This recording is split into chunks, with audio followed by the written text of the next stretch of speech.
One of these days I will stream without a hitch. One of these days I'll be professional, I swear. But yeah, so we're continuing with the projects. Today is going to be a snow sled, winter themed, also trying to create projects completely from scratch. All green. I assume it's not lagging to either. I hope not. It's looking green on my end, but hope there's no lag. And so yeah, today we're breaking the format of like doing an entire project in a 2 hour time frame. But I'm going to break this into 2 episodes, modeling today, and then texturing and shading will be next week. Yeah, it should be fun. It's not that this is necessarily a much more difficult project, but it just took me a little bit longer for some reason when I was doing the rehearsal, so I broke it out into 2. Sometimes I can lose myself in the shading and texturing portion, especially with procedural materials, and I definitely did that on this particular project. But hopefully we'll have some fun. And so speaking of, I forgot to say that I did see some new people are here. Glad to see it's not lagging. Excellent. That there are at least people who say they've only been here a couple times. So welcome back. I hope you're having enough fun to keep coming back. I certainly have a lot of fun with streams. But with that said, if you're more than welcome to ask questions as we go throughout the process. So just add the question prefix, type the word question out. Or actually, we have an exciting new update. Just do brackets and a Q inside of it. I will do an example in the chat. If you want a question, do brackets and a capital Q, because I have some exciting news I'm going to tell you about in just a moment. So add that Q prefix, and that way I can quickly scan and see that there's a question, and can navigate through the chat that we have, because we have a very active, talkative group, and that is only in a positive context. So yeah, welcome. And someone did ask, sorry, it's probably lost now forever, but someone, oh yeah, from J Rin right here, are we supposed to follow along with the live stream, or is it more to watch and learn from the workflow? Either way, I personally put more emphasis on like trying to see the bigger picture, especially with the first walkthrough or first watch. I'm not really seeing this as like a step-by-step hold your hand kind of tutorial, but I am going to go step by step. Like I can't cut anything out and skip any steps. But if you want to follow along, it should be possible. But I personally think you'll get more out of it if you watch for now, and then the recording will be updated, will be added to the site within 24 hours. So then maybe try and step through it on a second watch through. At least that's my suggestion. But you're free to do whatever you want, frankly. Oh, I got you. So you were talking about the delay lag. There's like 20-30 seconds or something between when I'm live and when you guys see it. So that kind of stinks. Okay, yeah, so we're talking about, well, we're going to be creating a sled, but I've got a couple things to talk about before we actually jump into Blender. And let's talk about some other news. In the Blender world, Ton Rosendahl, the creator, founder, head of the Blender, all things Blender, he received an Annie Award recently for Blender and well, just Blender as a whole and its development throughout the years and its impact on the animation industry. So, I mean, congrats to Ton. That is, the Annie Awards are kind of like the Oscars among specifically the animation crowd, both in TV and film. And it's a very big honor. It was in LA, as I recall. And so, yeah, he accepted the, oh man, what is it called? It's a specific award, the like Upped iWork, I think is what it's called, Upped iWork Award. But that was a Disney animator. I think he's credited as like maybe even designing Mickey Mouse, like the original Mickey Mouse or something. But anyway, he I hope I didn't just butcher that fact, but I looked at his Wikipedia today and I'm pretty sure that's what it was. Anyway, so that award is just like an achievement award, and it's acknowledging what Blender has been for the community.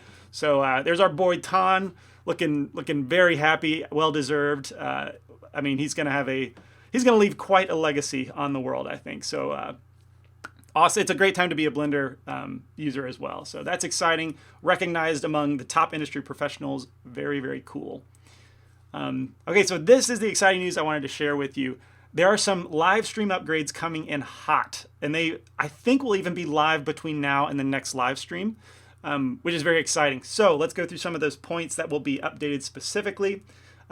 Dedicated home to all scheduled and past live streams. So currently, live streams sort of are tucked away in a fairly unintuitive spot. You go to community and then events. So it really doesn't say anything about live stream within that, that path. But they all exist here and in a kind of list format. But they're going to soon get their own home within each context. So if you go to Blender or Concept or Game Dev, there's going to be a new tab here for live streams specifically, and they'll all be featured as, like this kind of tiled format where you can filter. Also, currently, in the current system, you only see 12 months worth of live streams. So there's several months that you can't access here anymore, but those will be available again. So I'm excited to have a dedicated home. I think that's just going to be good overall for it. And someone mentioned URLs in the chat will auto-link now. Currently they don't, but they will very soon. Also, chat comments. This is why I said to use brackets and a Q, because if you add that prefix in this soon to be updated version, it will automatically add a question tag, and that visibly looks like, if we go to the forum, it looks like this, the category. So it's going to be a blue box with the word question in white, and that's going to be very easy for me to distinguish. And also, you don't have to type out the whole question prefix, just the letter Q, capital Q inside the brackets. That's pretty cool. Another addition is there's an official question and answer section. This is just like if we go to any Blender course or lesson. Let's go in here and begin the course. At the bottom of every lesson, there's a place for you to ask questions and for them to be answered. This is going to be added to our live streams themselves.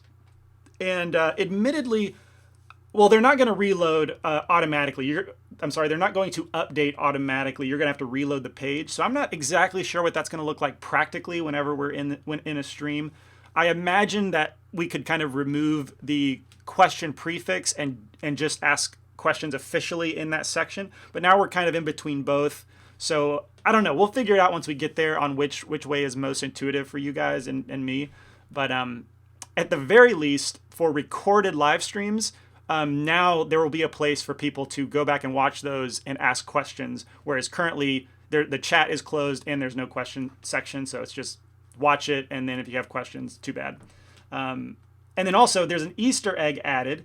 This is a quote from our developer, Nick. Easter egg added, bonus points if you can find it. So I don't even know what it is, but we'll find it together, I'm sure. And is there anything else? Yes. Okay, the affiliate program. I'm not sure if you guys have seen this yet, but we launched it a week or two ago, and we've not talked much, maybe not at all about it. We just launched it, and if you found it, you found it. But for reference, if you go to your little avatar up here, there's this give $10 and get $10, and that will take you to the affiliate terms and conditions. So read through that if you're interested. Also, for additional information, this Help Center documentation is very transparent and thorough about the program, what you do, how you make it work, and why it's good for all of us. So read through that for specific information. Just to summarize it, the idea is that for your membership, if you refer someone, you get $10 off and they get $10 off of their membership. If the referral is successful, and by successful referral, that means an active membership for the person that you refer gets their membership and keeps it for 75 days, about 2.5 months.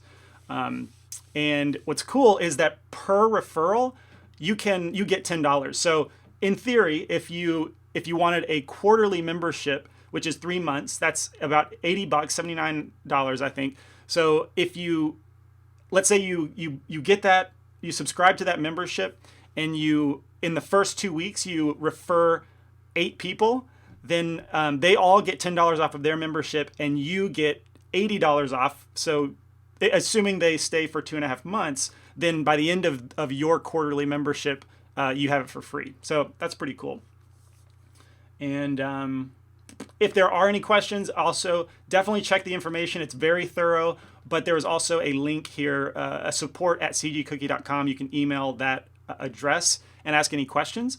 But yeah, that's the affiliate program. pretty cool initiative. And next, yeah, I wanted to update you guys on a bit of our content direction in the immediate future, which is the Blender 2.8 fundamental courses. We all know 2.8 is coming in fast. We're not exactly sure when it's going to land. The best date that we've gotten from Tan and the development team is March or April. And so for us, we have officially begun production on creating those courses with the beta. They are going to be like we want to release the courses, as many as we can, whenever 2.8 releases. So that means we have to produce them before it officially releases. But we have started that process. So between February and March, that is going to take a significant amount of time for the internal crew. But it's going to be exciting to have updated, fresh courses about Blender fundamentals with the new software. And currently, I'm gathering a compendium of member feedback, because on each lesson of the fundamentals, people are asking questions and things that needed clarification, things that could have been taught better. So we're creating a massive collection of your feedback and applying that to the new courses. So yeah, it's going to be a big effort, but it's going to be a very good one for everybody. But don't worry, Blender content is still going to be published. I've been working with a few external authors like Thibaut. Thibaut might even be in here. And I think I missed a question real quick. Let me see if I've missed anything. When will the new live stream changes be deployed? We don't know for sure. I mean, I never like to say for sure, but I was told between now and the next live stream. So basically, next live stream, they should be the updated version. Any other questions I've mentioned or have missed?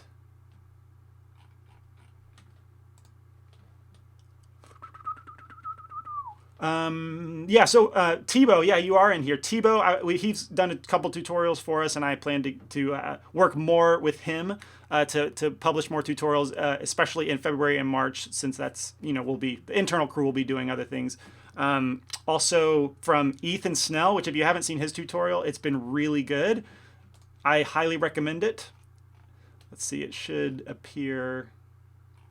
It's kind of funky. Let's reload that page.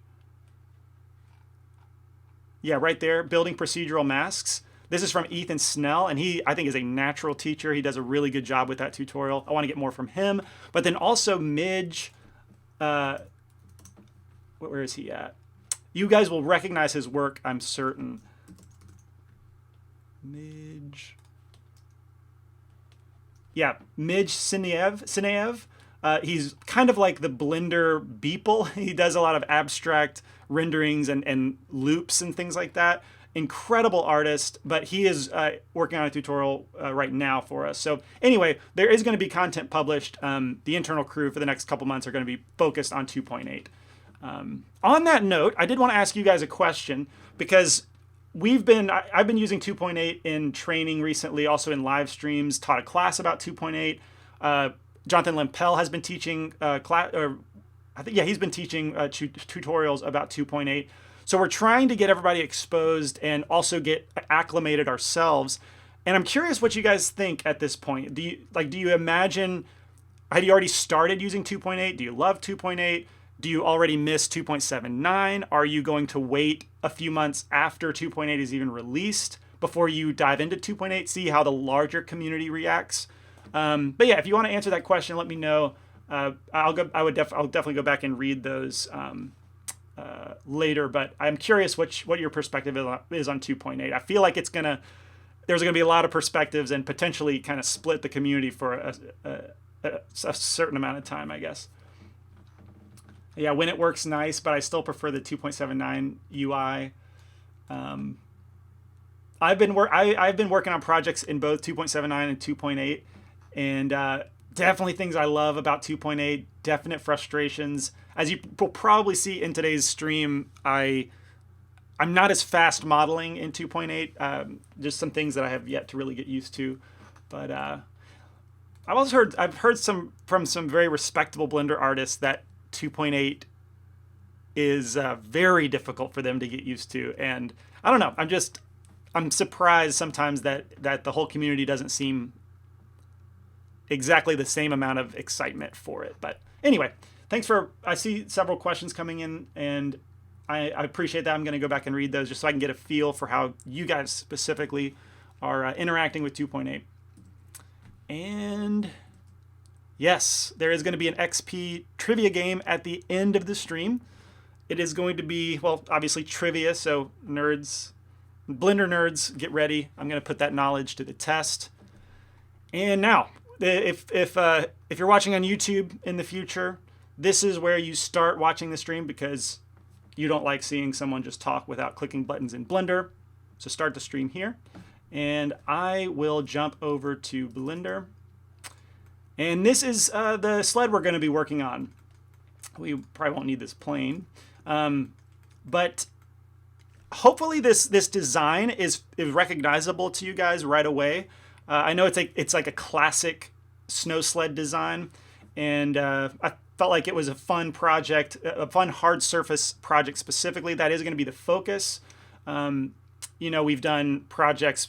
Last week we dealt with particles and kind of an environment overall shot. Before that it was mostly a shader study on icicles and generating that kind of effect. And today we're focusing on modeling.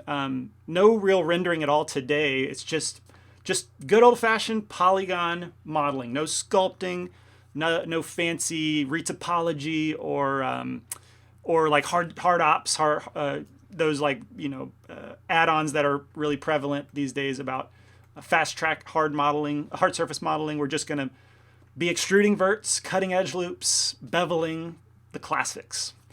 And so we will start from a fresh scene. And right before I get started, I see a lot of opinions coming in about 2.8. Thank you for that. Yeah, very interesting. I'm going to check real quick to see if there's any questions I have missed. Let's see real quick. Question, you won't redo Piero like series in 2.8, will you? That was a lot of work. I am not planning on maybe ever redoing that course specifically. That was like you said, it was an incredible amount of work. Not that I wouldn't put it past me to do like another short film based project, but you know, I would want another character, I would want another story, another type of animation. I wouldn't want to redo that exact same project. But yeah, that was a ridiculous amount of work. Question. Okay, I've caught up on all the questions. Excellent. So yeah, as we go through Blender, if you need clarification on anything I'm doing, don't hesitate to ask questions. And with that said, we will get started. We're starting from scratch, so I have nothing but the blank Blender scene in here.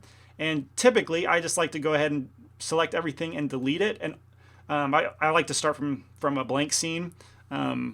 Even though I will definitely need a camera later, I will definitely need some form of geometry.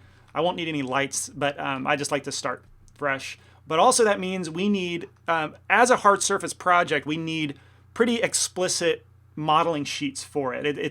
It makes it more cumbersome to try and model this thing from memory or just from like angled photographic reference into, you know, like a orthographic view. Whereas if you've watched any of my character stuff, I do not recommend front and side shots for like organic modeling. But for hard surface, I definitely find that it's easier to work through. So to start from scratch, we are going to have to find some reference, and then from that reference actually generate modeling sheets themselves. So a lot of you probably know how to do this already, but it is part of the workflow, and hopefully there's a tip or two that you guys pick up. But for right now, I remember that you know that I have several options. You have unsplash.com, you have pixabay.com, pexels.com. All of those are amazing resources for CC0 public domain references. But I also use CC search, search.creativecommons.org. And I remember, because I had to do a lot of searching for images of this sled, and this was the best result that I had. So I found out if you type in snow sled, that's kind of where I started. And you'll quickly find out, just to kind of rehash my search progress, you know, you start basic with a sled, what you know you're looking for, but then you quickly find that there's plastic sleds and there's this wooden sled that I've never seen before. There's dog sleds. And then, oh, that's the one I like, that one right there. That's the classic kind of snow sled with the metal runners and the wooden surface. But because of that, let's click on it, and I think it should tell me, maybe not. Where is the, is there a source page? Maybe not. But I know that this is the type of sled that I want, and as you search and continue to narrow it down, I found that it's called what's it called? A flexible flyer. So let me go back to make sure I'm searching Creative Commons and type in flexible flyer. And now our images are much more refined to be exactly what we want. And what I'm looking for here is a top view and then a side view as well. Now, coincidentally, we have an excellent top view right here from Wikipedia, and I'm going to use that one. That's going to be, I just need to rotate it about 45 degrees, and that will be like dead on, basically perfect. The side view has proven a lot more difficult to find. Now, I am limiting myself to Creative Commons images, and so I'm not, you know, if you use Google in your own projects, like you don't have to use this limitation. But so what I'm looking for here is a side view like this with as little perspective as possible, and also with as little occlusion as possible. So this guy's leg and shirt or jacket are getting in the way. This is almost what I need, but not quite. And, you know, I remember from looking earlier that it was extremely difficult to find a good image for this. The only one that worked decently well was this one, also from Wikipedia. So we are going to use that one, that image as well. Let's download this.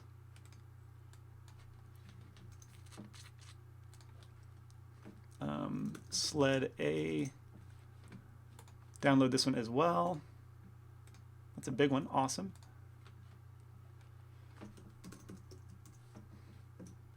And I'm going to quickly generate modeling sheets from this. Make sure I'm not missing any questions.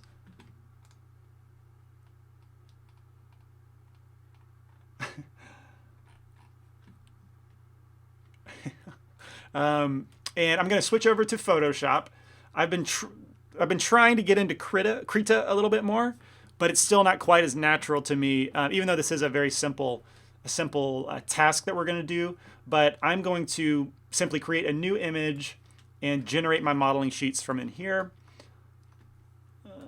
Let's just do, I think I had a 2000 by 2000. I just need a blank canvas essentially. Then I'm going to open our two images we just downloaded.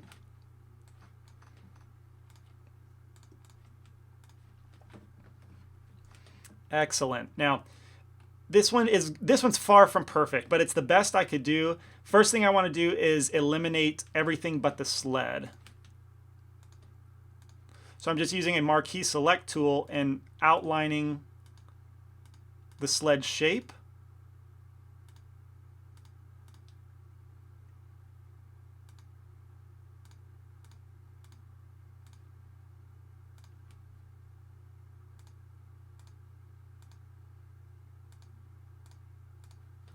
And we're going to create a mask for it. Well, let me ask real quick, because this might take another like 10 minutes or so. Do you guys want to see this, or should I go ahead and skip to when I've already done this and like get right to modeling? Give me a 1 for skip it. Give me a 0 for keep going. 1 for skip, 0 for keep going with the reference. In the meantime, I'll keep cutting this out. Well, since it's black and white, I can probably just adjust the levels a bit. There we go. By the way, the adjustment of those levels goes as follows. Pull down the whites, pull down the darks. Essentially, this is going to be like a silhouette, that's all. And I told you 1 to skip, 0 to keep going. We have a nice split. 0, 1, 0, 1, 0, 1, 0, 1, 2 neutral, 1 was keep going, I think. No, one was skip.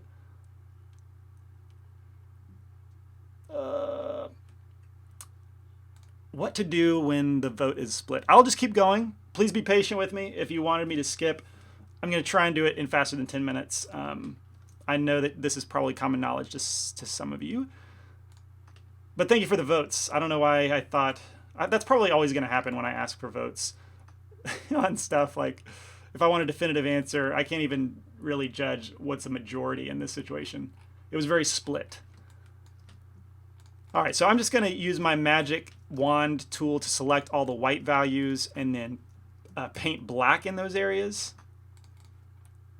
And we're pretty close at this point to being what we need. And from here, let's go select Sled B. I'm going to do the same kind of thing where I'm going to Shift Command U in Photoshop desaturates the whole image. So we will, I'm just going to crush the values to try and make as much of a mask as I can. And it's okay if this is not perfect. You know, I'm not going to be laser precise on like getting my model to be exactly the same as this, but it is going to be very close. It's going to be very recognizable. That's the important thing. All right, so now I can select this, copy it, paste it over here. It should be pretty massive if I recall. Now let's scale it down. Actually, instead of scaling this down, because it is a small image, let's actually do the opposite. I'm going to rotate this to try and use the bigger image, and I'm going to upscale the lesser of the two images. Does that make sense? Let's try and line it up roughly. Where are my rulers? Right there. That's pretty straight. What about this down here? That's really straight. And all right, so we can leave that as is and then grab this image and actually upscale it. Whoops. Wow, yeah, it's a big difference. But since this image kind of sucks anyways, we're gonna, it's not gonna be a big deal to just upscale it and pixelate it. But, okay, so at this point, I need to eliminate the perspective as much as possible because you can see that the sled slopes downward, but we know that it's actually, just looking at references, you know it's supposed to be flat. So that means there's camera perspective on the image. So I can do this with Photoshop using the, I believe, distort option. And it should, what you should notice is that our pieces should start lining up. So the back of the sled should start to line up fairly well. The back of the runners should line up, and then the front should also line up. So in theory, we're getting fairly close to a side view. The only problem, though, the noticeable problem is our supports right here, the triangular supports that attach the runners to the floor of the sled. We can see that those are very different from each other, and those cannot really be relied on for this. But at least we can get started with the overall dimensions of the side versus the top. So now I'm just going to move those close together and crop out an image for us to use. There we go. All right, now I can save this. There we go. That wasn't quite 10 minutes, I don't think. And we're going to save it.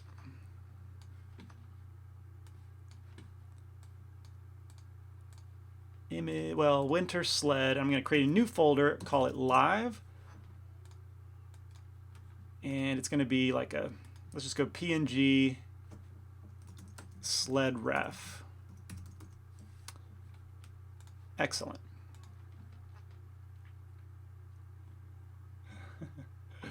Make sure I'm not missing any questions. Thank you for being patient with me and getting that reference. I hope some of you learned some things from that. But this is not perfect reference, but when I was modeling, I realized I needed something to eliminate the majority of my questions. And that's what this reference is going to do. And with that, we can jump over to Blender and start modeling. Now, so in 2.8, the image reference is different. we no longer have background images like we used to. So I believe image, there it is. We have two differences. What is, so we do have background images. What is this? Let me try this real quick.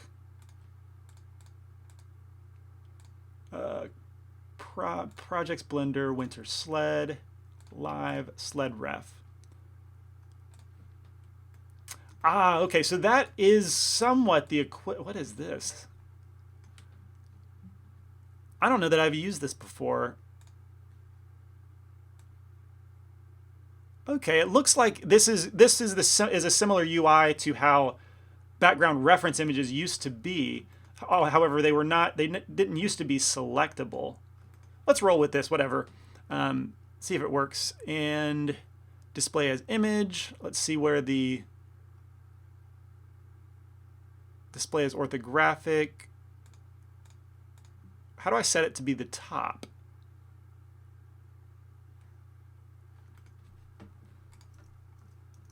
Okay, just clear out the rotations. All right, with Alt-R is how I did that. So if you have it rotated and then Alt-R, it should go back flat. And that's good because we're going to use this as the top. I'm going to line up the center of our sled. You can see the red line here. Although I want it actually to be different than this. I want the sled to be rotated 90 degrees. I want it to point forward in the y-axis. All right, so I've got my green line pretty much down the center. I don't know, we might need to actually rotate it a touch. Lining the point of the wood with the point of the other end of the wood. There we go, base it off of that. That should be safe. And then now I should be able to rotate, duplicate it, rotate it in Y 90 degrees. And now in the right view, put the runner on the bottom of, in line with the green axis, which is essentially the ground plane. Okay, so now we should have that, have it oriented properly, I believe. Yes, if you can imagine, this image is correlating to the one on the floor. However, I don't really want these to bisect my geometry itself, so I'm going to move this off to the side and move this down. That way when I go to the top view, it's perfect. If I go to the side view, it's perfect. But when I'm looking in 3D, I'm mainly going to be seeing my model by itself. Oh, tips from Tebow, you can drag and drop images from the Explorer. That is good to know. I wonder if it comes in as an image like this or if it comes in as a, let's see, where is it? Projects, Blender, Sled, Live, Sled Ref. So it comes in, okay, it comes in as a background image, the same as going image and background. That's good to know. All right, so we've got our image set up. We're actually ready to start modeling. It's about time, right? So Shift A, we're gonna start, I like to start from a plane typically. And it does kind of bother me. I don't remember modeling with the front of the sled at the bottom, but I'll get used to it. All right, so we are going to be using the mirror modifier heavily. It's a symmetrical object, so there's no reason not to go ahead and add a mirror modifier and get that structure set up. Oh, question from Peter Varga. This made me think, any 2D content planned, either live or new tutorial courses? So we don't have any grease. Well, when I say 2D, oh wait, maybe you're talking about concepts specifically. Not currently. I don't have any. We don't have any concept. If you're talking about illustration like digital painting, I don't have any lined up right now. We have reached out to some artists to see if they're interested in teaching, but the in-house CG Cookie crew, we don't have an in-house digital illustrator. So yeah, we're trying to do that more, but it's an uphill battle trying to find someone to do that. If you're talking about Blender 2D, we have several grease pencil courses that we released recently from Wayne. exercise tutorial, and then another exercise, another tutorial, and a course itself. Where is that one? Creating rigged grease pencil animation. So those are two-dimensional animation in Blender 3D. I don't know which one you're asking about, but any other questions here? Doesn't look like it. Excellent. So yeah, I've got my mirror modifier set up, and it looks like now, oh cool, so I just downloaded this version of 2.8, and previously it was not working in edit mode the way it did in 2.79, but it seems like maybe it is now. So that's cool. I'm just going to take my two verts here and crush them to the center by using my 3D cursor and scaling in x -1. That didn't seem right, did it? Not -1, sx0, sorry. All right, so now that's on the horizon of symmetry, and I can start to move my plane, my pieces of wood into position, my verts into position to represent the pieces of wood. All right, let's see what that looks like. Mirror modifier, excellent. All right, so that's pretty simple. Let's, do I want to finish this one piece? No, I don't think so. I'm going to leave this very low poly, but with this established, let's go to the side view. And can I, yeah, you might barely be able to see that orange line. Let me go ahead and change the viewport transparency to 0.5. Hopefully make that a little bit easier to see on both of them. And from the side view, all right, let's move that up.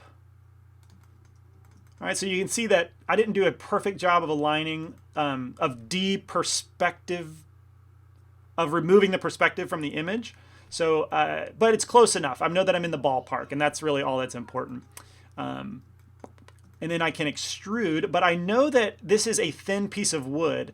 There's actually a runner right here beside, well, there's a piece of wood on top of the runner that's thicker, and then the actual panels that the person lays on is going to be thinner. So I'm going to keep that in mind and move my objects, move my panel of wood actually down. It's going to be structured like this. Partly I know this because I used to have a sled like this, so I'm referencing memory, but it's not hard if you source different perspective images. Well, let's just go ahead and do that. Flexible flyer. Yeah, so you can see if you, what you really should do is get a collection of reference, and like this one tells me you got flat pieces of wood and then a thicker piece of wood on the side. Even though it's not exactly the same sled, these are constructed very similarly. But you know, get a plethora of reference, both angled and orthographic, when you're doing hard surface or anything for that matter. All right, so we've got the first panel started. Let's duplicate this over. Duplicate the object over. And then for the mirror modifier of that new object, let's just select the center object like that. So that way it uses its object origin. And we can move these pieces into position. Oh yeah, so I need to probably go into wireframe and select, since there's thickness now, I need to select the top and bottom vert.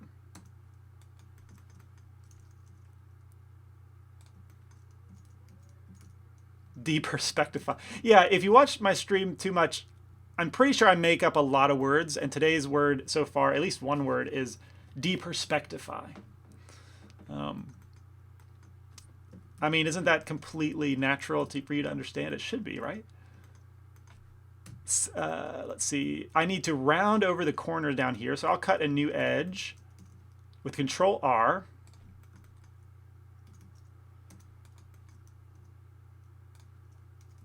All right, so I'm just getting close to the shape because I know I will need ultimately to smooth this object with a subsurf modifier. Maybe I can bevel this one actually. Select both the top and bottom. Control B. There we go.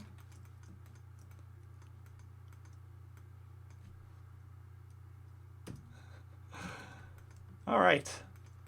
We've got our panels modeled. That was simple enough. While we're at it, I'm thinking now, like I could go ahead and up-res those so that they're completely smooth. And, or I can think like, well, let's, wait a minute, are there any other like wooden pieces? Yes. And so I can duplicate the low-res version and get like a quicker start. A marginally quicker start. I'm not like saving a ton of time. But I'll just go ahead and wait to subdivide it. Like wait to address the edges for subdivision. So I'm going to scale in X and align this up with the runners. I can probably get rid of this. Control X. Wait a minute, what was that? So I need to go to edge mode. That is 2 on the not your number pad, but above your letters. Control X to remove that. Control X to remove that. And these can be scaled in Y, though I want to use the median point. SY. Same thing up here, SY. Get rid of the unneeded edge. All right, now that it's back to square, almost.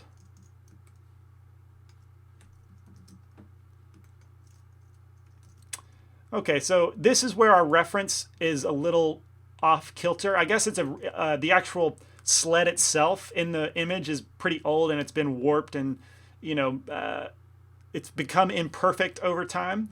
So our reference kind of hurts us here. So we have to just find a good middle ground. And that's what I'm going to do. I'm going to move this bar a little bit closer, maybe even straighten out this wooden, the side over here.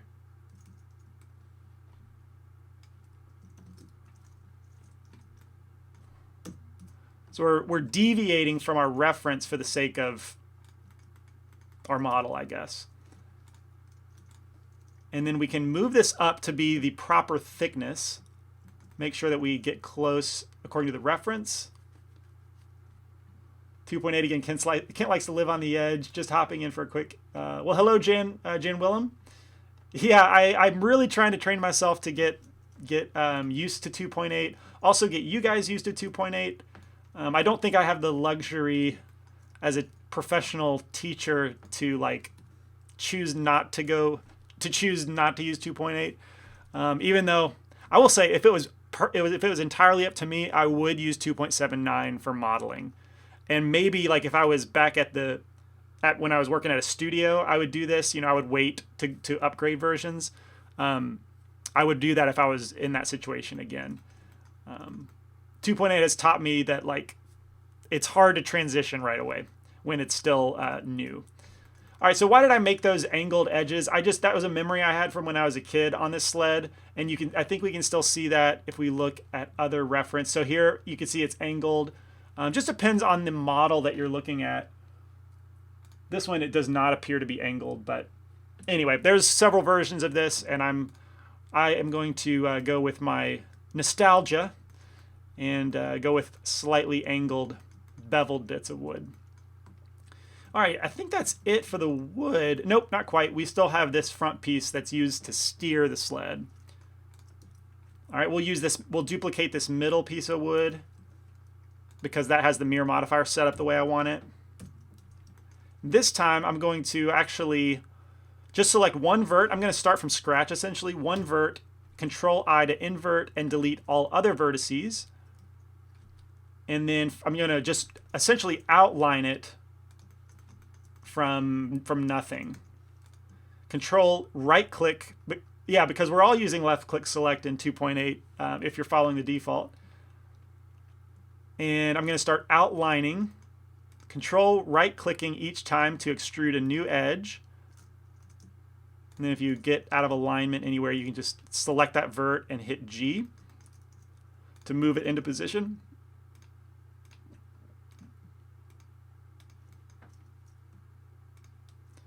And I believe that's the last one.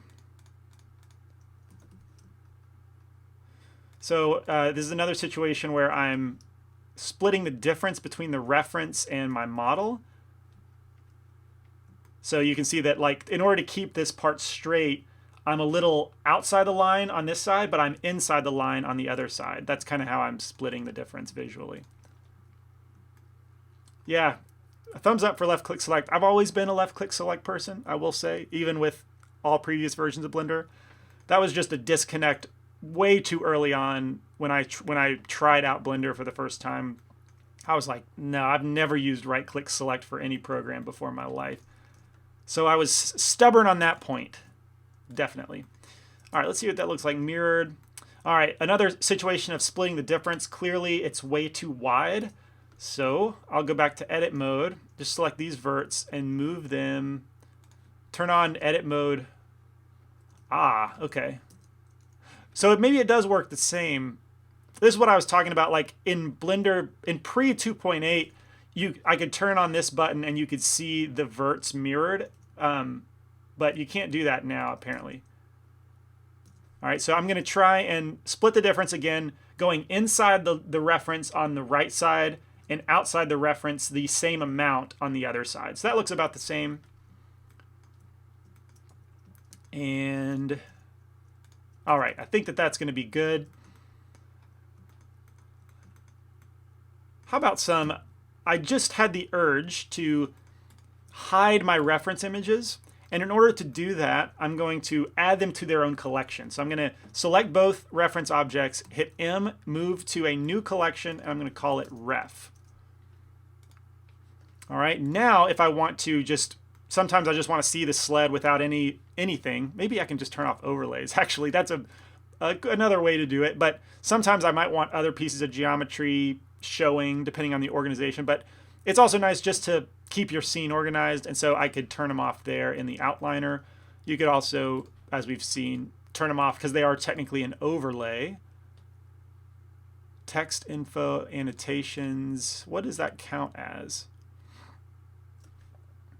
Extras, maybe? Yeah. Am I missing any questions? The left click versus right click always stirs up good conversation. Question from David, is the period key still the shortcut for changing cursor? The period key. Oh yeah, it is.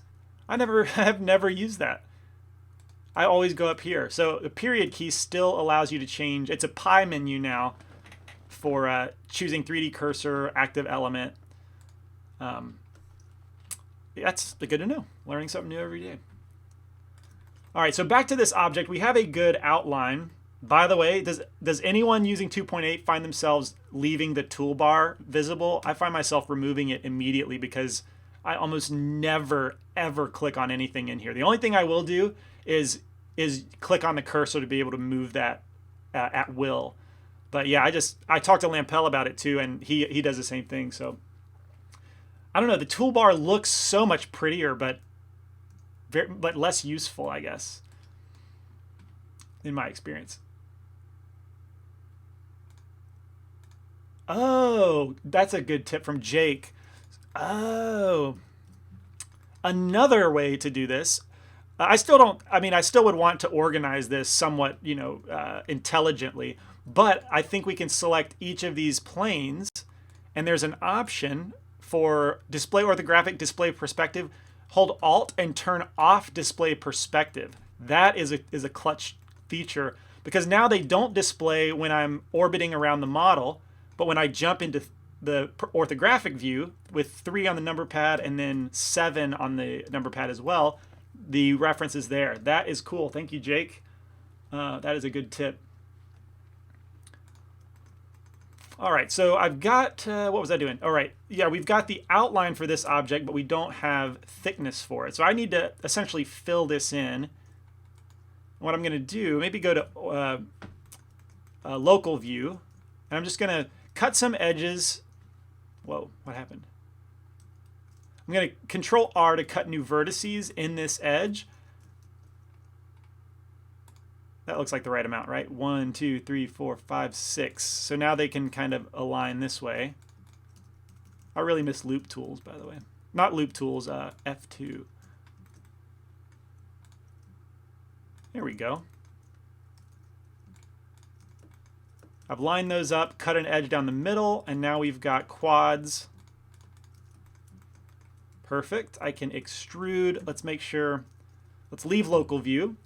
Go to the 3 menu, or the 3 perspective. And what kind of thickness are we looking at? It looks like something in this range. Based on my memory, that seems about right. All right, so let's, we're ready, now that we've got all of our wooden pieces, I'm pretty sure all of our wooden pieces. Yeah, I think for the most part we do. So I'll go ahead and address all of their edges for subdivision modeling. Oh, wait, we did forget something. There is a hole. There's a hole for this rope that I want to address while it's still low poly. So what is going to be the best way to do that? I think what I'll do is delete this vertex. Yeah, I should have done this before I thickened it as well. All right, select, deleting that single vertex leaves me with where is it? Oh yeah, it's at the bottom now. 8 vertices, which is perfect for a little circle like this. And I'm gonna E to extrude, scale them down. Although, do we have loop tools? Add-ons. Loop tools does appear to be in there. Where does it appear? 3D view toolbars, specials, W key. Okay, so those are, oh no, there it is, maybe. Oh, okay, so it's, I'm right clicking, and that's how I'm getting the menu right there. There's loop tools. So right click, loop tools, and circle, right? We've made those 8 verts into a perfect circle. And I actually need to, oh yeah, so I'm gonna offset it slightly from the reference image, because remember we offset the edge over here. All right, so that's about where it should be. All right, at this point, I'm going to go ahead and re-thicken it, hitting E to extrude, moving it down. Let's say about that thick. That's maybe a little too thick, actually. F2 and Node Wrangler are both in 2.8, still separate add-ons, but you have to activate both of them. Oh, okay. I guess I probably should have guessed that loop or F2 is still accessible. I think the last time I tried this, maybe it was a much earlier version, maybe Blender 2.8 Alpha, and it did not work. But thank you, now that it seems to work now. Keith is asking, what is F2? Let's just, ooh, whoops. Let's go to the add-on itself and take a look. It extends the make edge face functionality. So you've seen me, the functionality of this. So if I, remove the faces, and you want to fill essentially the hole, you would select an edge, hit F, and that would fill it, and F again. F2 simply makes that default functionality work a lot more robustly. So it became once F2 was released, it became a standard really quickly. And it's a very powerful tool.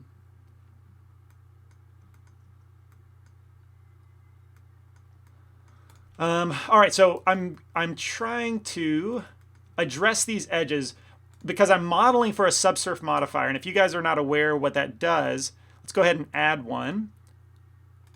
It basically smooths out the whole thing.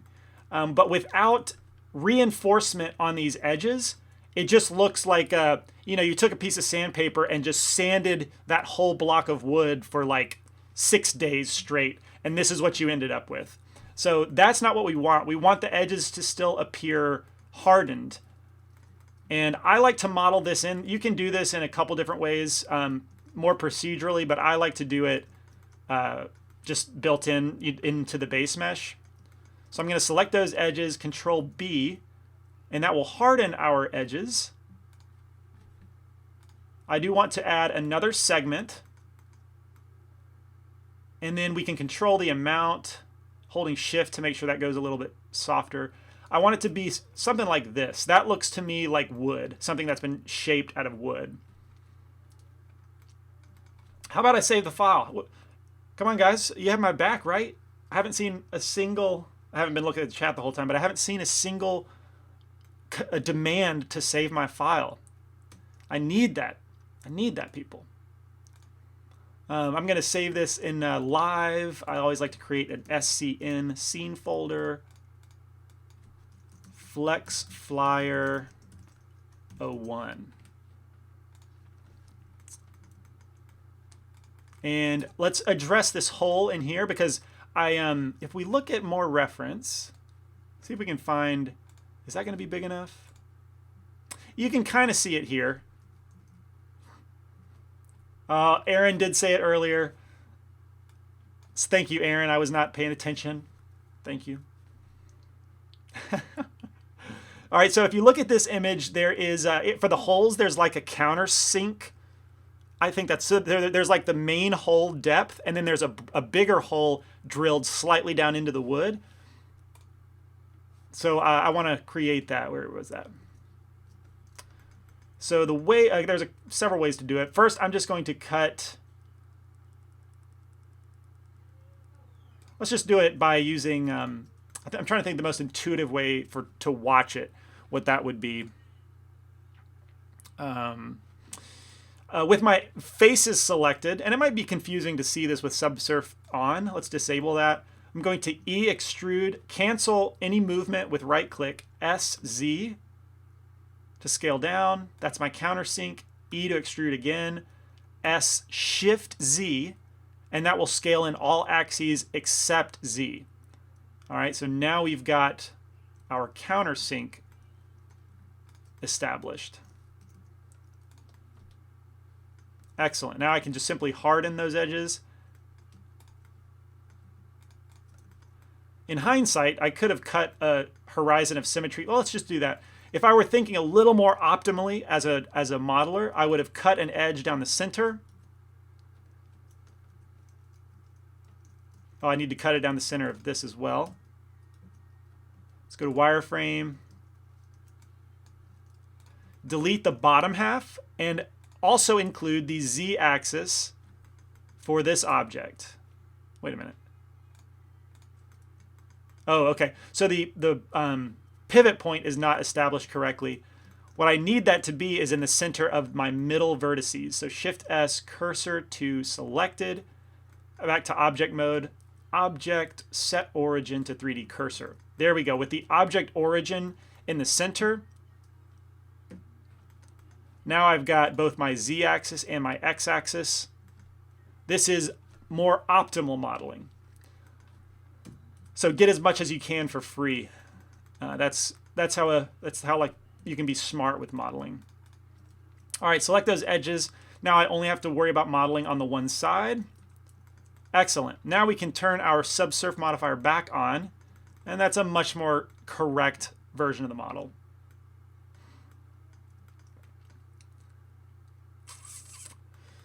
All right. You might notice that my faces are still set to be hard where I want them to be, or set to be flat where I want them to be smooth. So select my object, object smooth shading. I'm also going to switch I like to use matte cap personally. That one's maybe a little too extreme though. What's a good one? I usually like this one. It's a little too dark. Maybe I will go with the studio lighting, and then I just think it looks cool, but enabling cavity. So if you're unfamiliar, the cavity setting, I usually go to 1.5 or maybe 1 for the ridge, and then 1.5 for the cavity. It adds a combination of ambient occlusion and ridge detection, edge detection, so you get just a little more emphasized model shape. That's really all it is. I think it looks cool, essentially. Oh, see the tip by Wilco. Set object origin is in the W menu now. W. Oh, okay. So I'm not getting...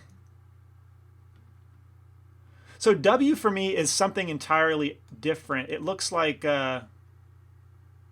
what is this tool? W itself seems to be like some sort of paint icon. But if I right click in the, it gives me the context menu, and there is the set origin menu.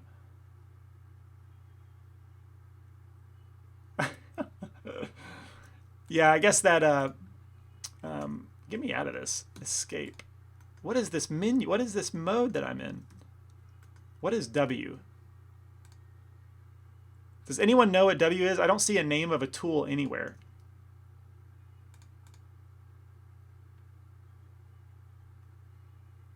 Yeah, I do not know what... Oh, it is circle select.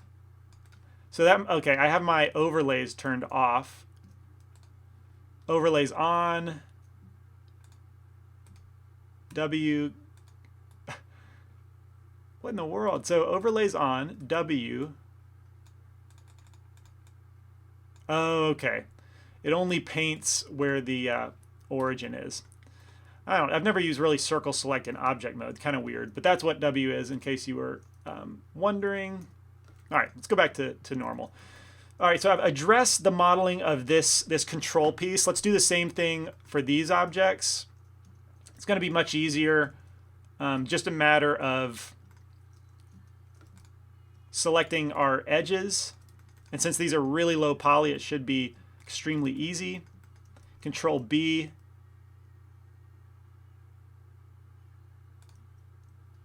All right, that looks pretty good. Now, for me personally, I don't love to have faces that are like really long like this, because if I texture paint it, typically UVs do a little bit better with more edges to define it.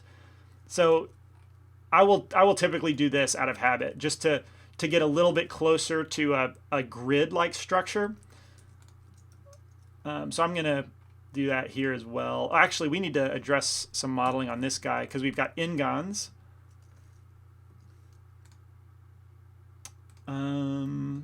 Let's see.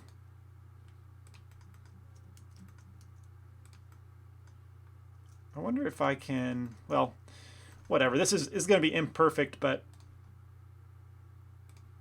actually, yeah, there's no, I'm not going to be lazy. I'm going to do it right.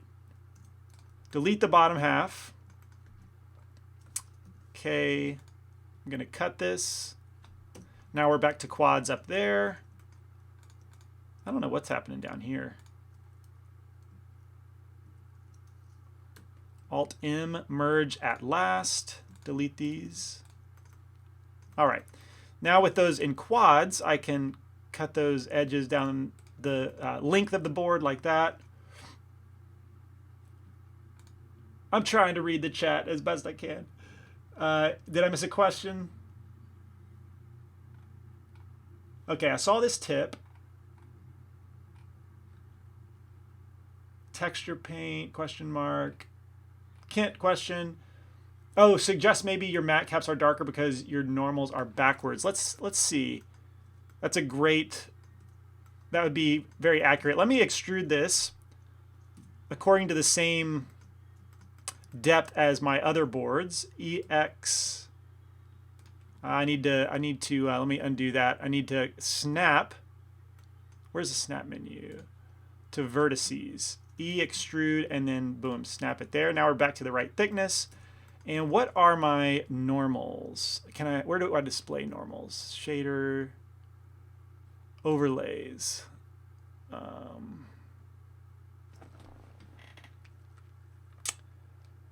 Yeah, where are face normals anymore?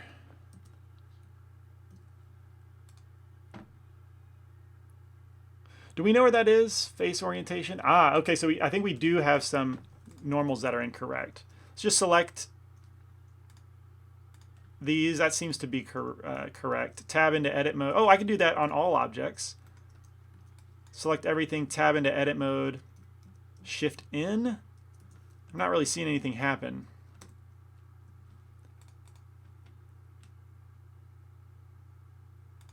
Okay, it seems they're all faced the right way. I guess blue, if I remember correctly, yeah, I think blue is facing outward. So now the matte cap should look a little bit better, perhaps. Yeah, that seems more correct. So JH Ren, thank you. I think you were spot on. Overlays face orientation. I kind of miss the little blue line, you know, that came out of each face. I don't know if that's somewhere.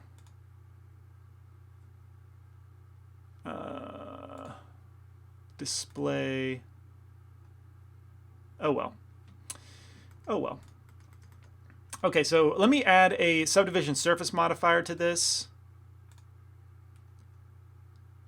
Make it 2 levels, and also object shade smooth. All right, that's looking pretty good. Oh, so there's a problem. You can see the subtle shading artifact. That's because if we turn off our mirror modifier, I've got a face right there in the center. Not what we need. We want to make sure that that face is removed. Turn that mirror back on. Excellent. Though if we look at our reference, I should probably make the center come to more of a point. So let me cut an edge down there. Something like this. Now we've got more of a point at the ends. Sweet. Used to be under Properties panel toward the bottom. Normals are in overlays when in edit mode.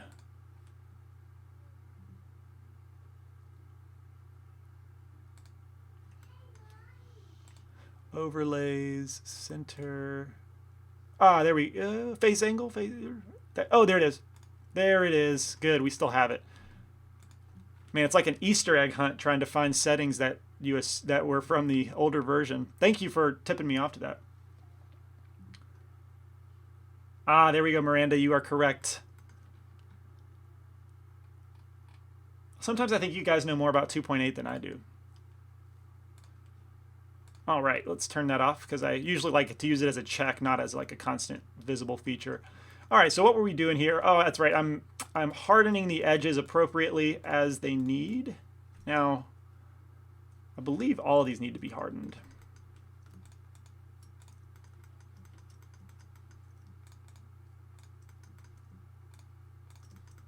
Control B. Here we go. Add the same subsurf modifier, which we can do much quicker if I, in object mode, hold Control and hit 2. That will add a subsurf modifier with a subdivision level of 2. Now we just need to modify this guy. Let's see, where are we at? Yeah, I'm already an hour into it, and I haven't really done much. Control B, bevel those. Looking good. There we go. Control 2, also in object mode, give that a nice little smooth treatment. All right, so we've got our wood panels modeled. I think it's time to move on to the, yeah, the delay chat is pretty funny. I don't remember it being 30 seconds though. It typically was like less, like 15 seconds.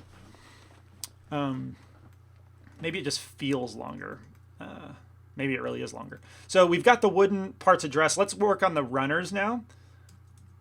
The runners. I'm going to, what should I do here? I know they're going to be mirrored, so let's just duplicate this object, or this one, either one.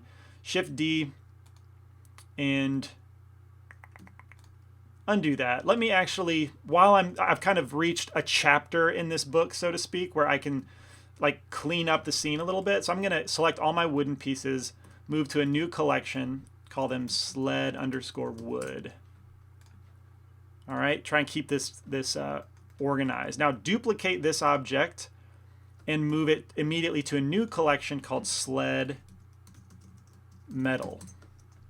All right, organizing this also will mean when I'm adding materials, I can, quickly select all of these guys, and again, the scene is just a little more digestible.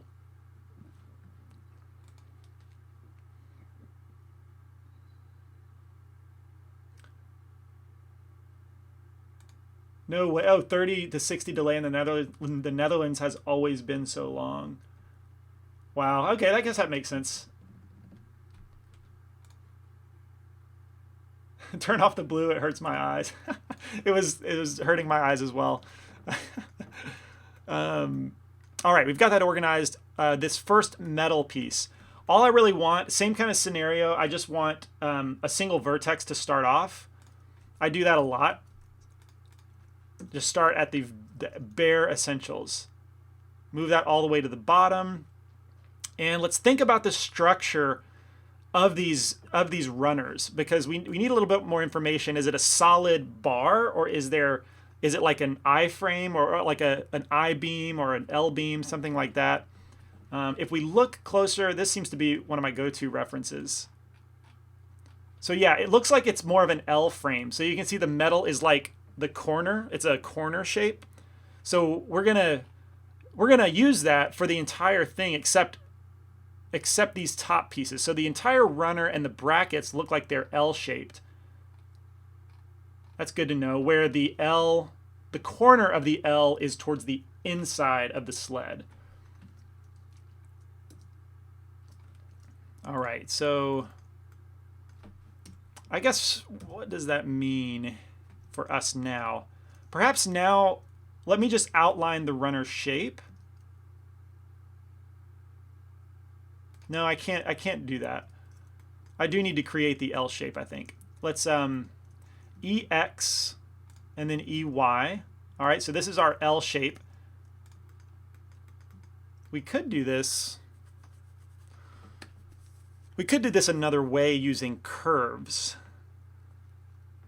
I don't think I want to do that. I'll keep it simple, straight polygons.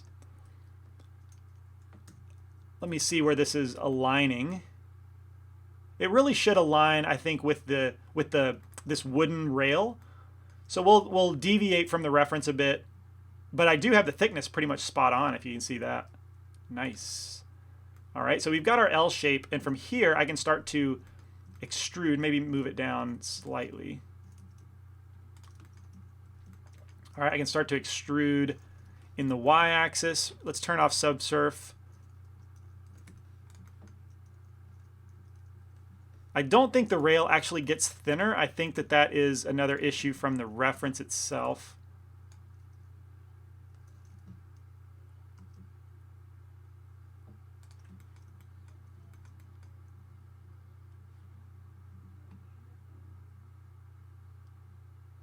Oh, cool. Yeah, Wilco, congrats on getting the Huion 15-inch. I've used a Huion, and they're pretty good. That's a good choice. All right, so let me, let's see here. I'm just trying to extrude the profile. Should be pretty simple. I can even use Control right click to do this. Though it does seem to be, does it shrink that way? See, I thought it was more of a consistent thickness all the way around. Yeah, it looks to be the case in this example. So it must just be another reference shortcoming.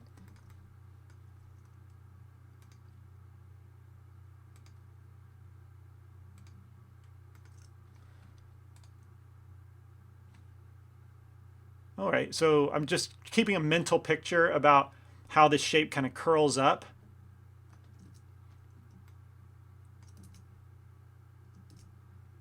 Yeah, I think we're looking pretty good.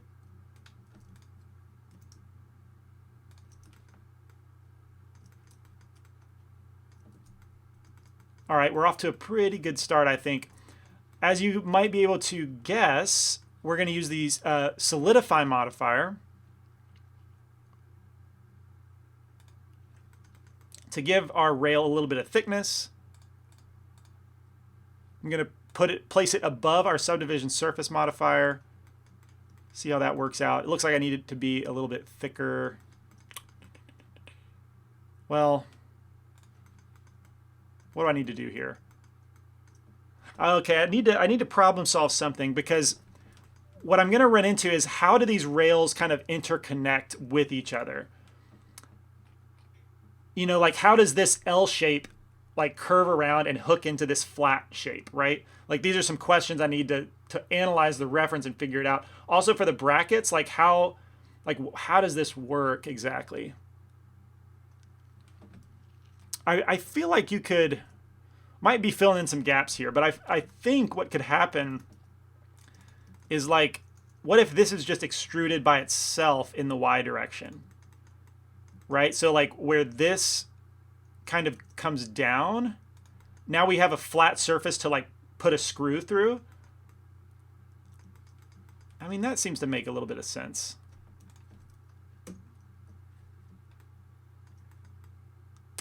Another issue is, so in this reference, the sled like stops. It comes to like a dangerously jagged edge in the back.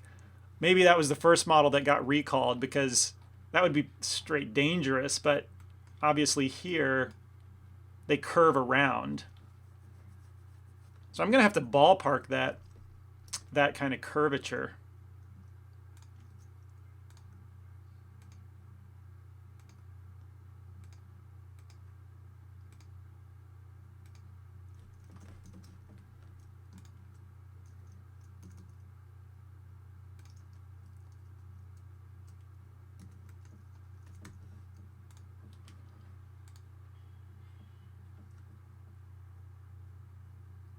See if I'm missing any questions. Doesn't look like it. Trying to pay adequate attention to the chat. I apologize if it doesn't seem that way. All right, hide that toolbar. And how does this connect? Let's go back to our reference here. Okay, yeah, so it does seem to just lop off one end, one edge of the L. And so in this case, it looks like we did miss some wood. There's a wood support beam that goes horizontally to support the wood, of course, yeah, duh. So what we need is, let's just duplicate this piece actually. Tab into edit mode. We just need a single vertex. Gonna extrude in Y, extrude both of them in X. All right, so we need a support beam like this.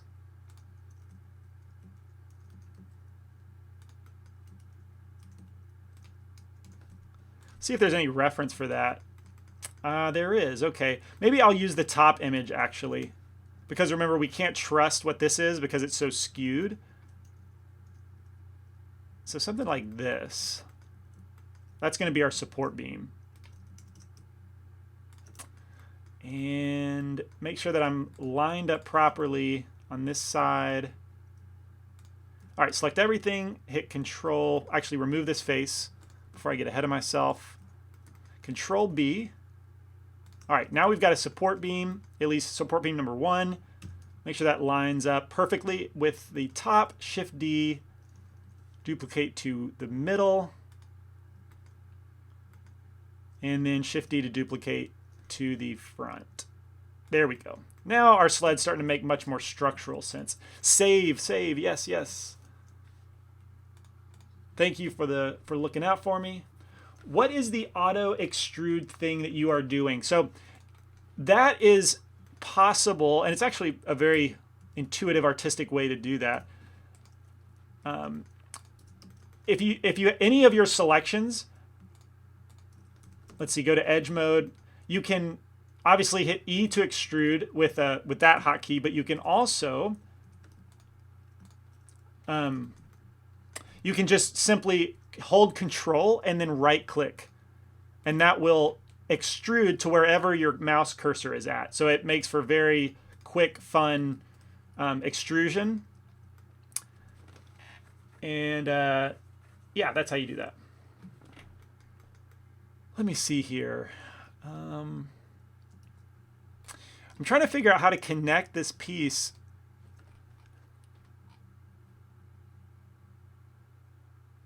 Okay. Do I have the L backwards? No. Okay. So instead of going above the runner, I need to come below it. That's what we do.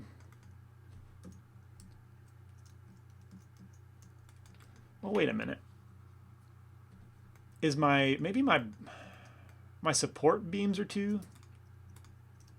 That seems way too low. low profile.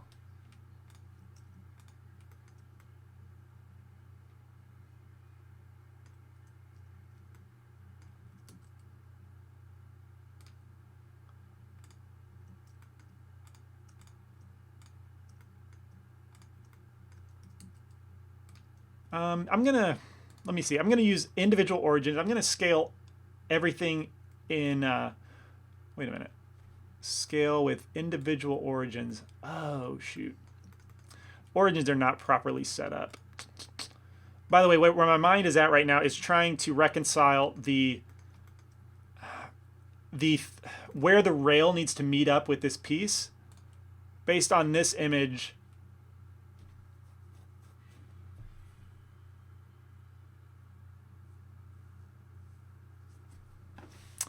Man, I'm having a hard time making sense of it.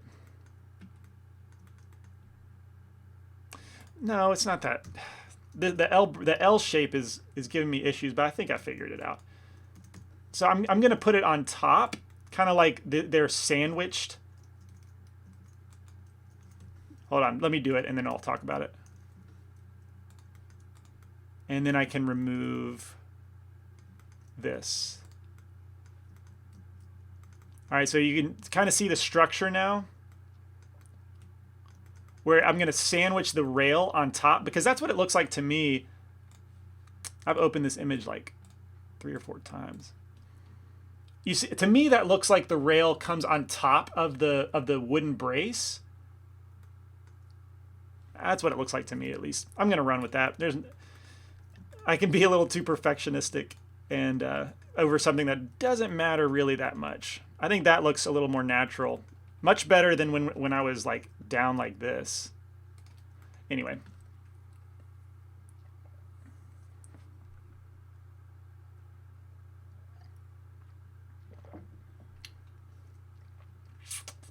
All right, so we've got, we're starting to figure out the connecting points.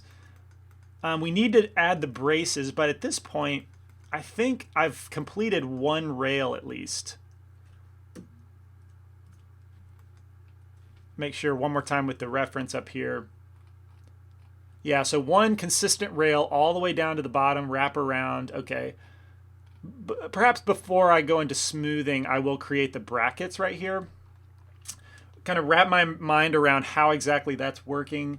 There's still the L brackets from what I can tell.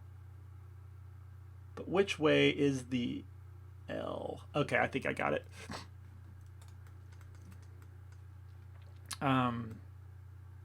Yeah, so let me grab an L segment. Let me duplicate the object first. Grab an L by itself, like this. Control I invert and remove everything else. All right, now I want to set up the L to somehow... I remember this being confusing a little bit when I was modeling it earlier. Let me just extrude a shape and then see what I have to work with. Yeah, that should make sense. Yep, okay, I think I got it. All right, let me study the shape a little bit more. This reference again is kind of busted, so I need to use this. It looks like it's pretty straight, but just with a slight, you know, a slight little flare out at the ends, at both ends. But it's basically this kind of triangular shape. All right, so if we go, keep it straight and then extrude down like this.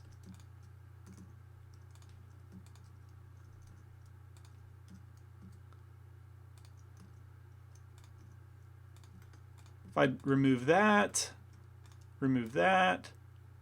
maybe not quite so much.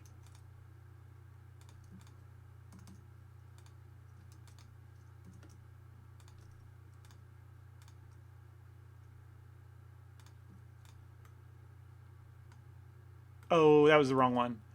This is what I want to remove. Yeah, okay, so now we've got this little piece still extruded in the back. And that's going to make sense for where a screw would go between this rail and then attach down here. Are you guys following with me? Like why I'm trying to think of structurally how this sled would be put together, using the reference and then also thinking what makes sense. Like if I were building this myself, I would need to somehow connect all these L brackets together, these L shapes together. And yeah, okay, good. It seems like you, at least David's following. You need to do a sturdy sled. We can't risk CG characters having an accident on it. I mean, yeah, it might be overkill trying to make it be believable, but at the same time, like as a modeler, I don't know, it's part of the fun and challenge of figuring out modeling, because it does need to make sense for, especially if you're going for believability, it does need to make some sense. And yeah, I'm definitely spending a lot of time on it. All right, but now that I've got it figured out, it's going to be an easy effort of duplicating this around. But before I duplicate, let's go ahead and model it for smoothing, which means we need an edge here, there.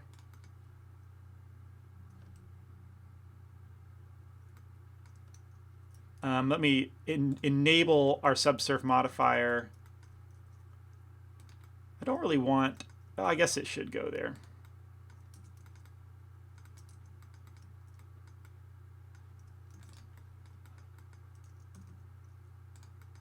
I'm going to cut one in the middle here and kind of round out the top.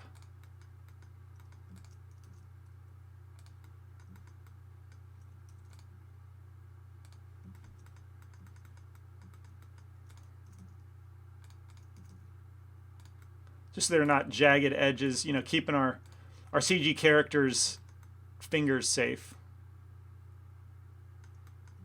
All right, that looks pretty good. I think I've got hard edges where I need them.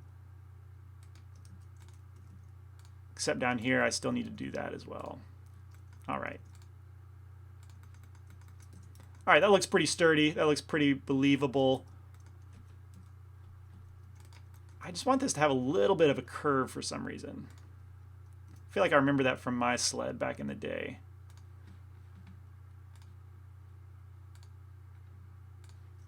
Just a subtle curvature. All right, with that established, I can start to, I'll duplicate it in edit mode, I suppose. Shift D, S, Y, -1. And then I'm going to shift in to reverse the normals. Use that inside option.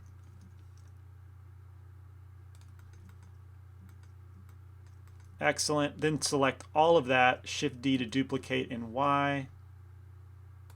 There isn't one at that point. It's up here.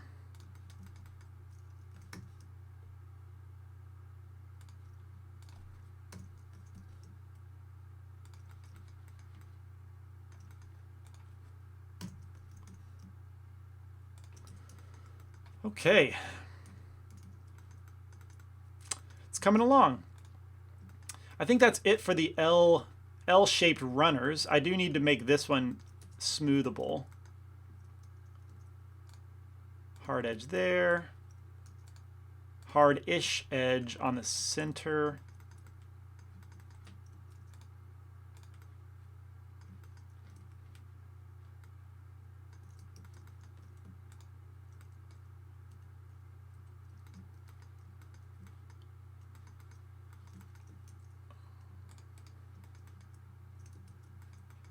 There we go. Oh yeah, I need hard edges up here as well.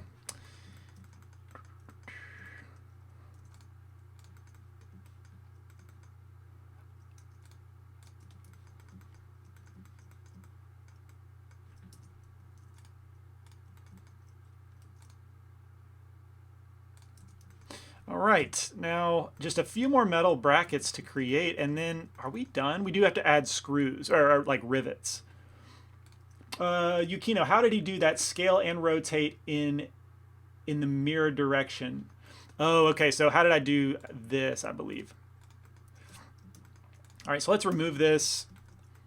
So what I've got here, I'm doing it in edit mode. You can do this in object mode if you want, but it's the same kind of thing. But I'm just selecting everything, or well, just this piece in edit mode.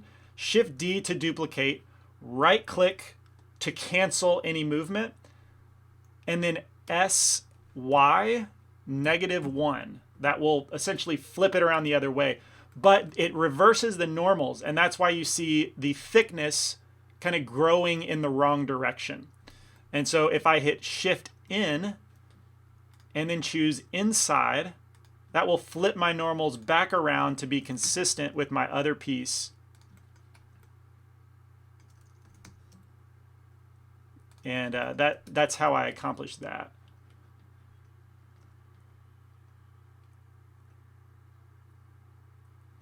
Question, is there a weld instead of a bolt? How would you, oh, if it's a weld instead of a bolt, how would you model it? Modeling a weld, so I personally would avoid modeling such a fine detail as a weld. And if to maybe illustrate what we're talking about, weld bead. So this is what I think you're talking about. Maybe a bigger image. Whoops, not videos.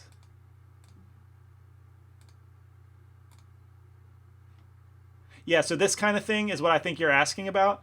I would try and do that with a procedural material by detecting those edges and then like using it as a mask to kind of create this pattern, because you could absolutely create that.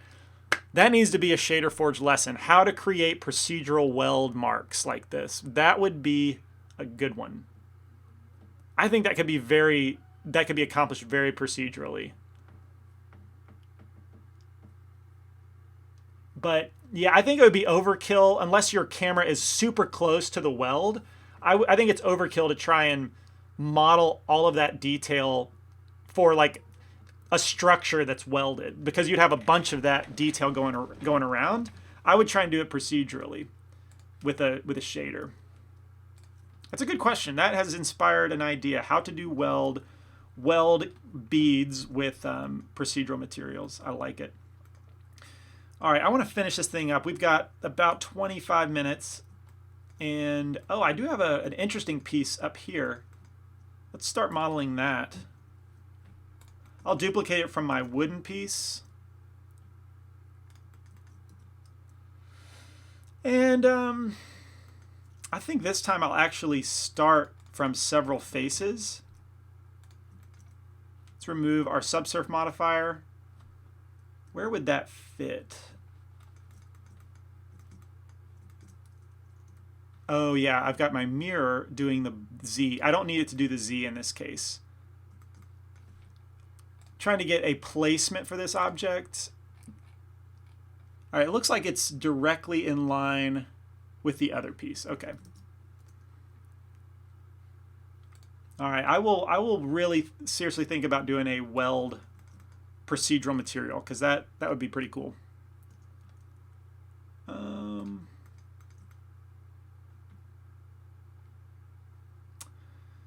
Okay, we're running into an issue where the reference for the bottom is not exactly aligning with the reference from the top. All right, so I'm just going to model it based on the top and then reposition it as I need according to the side.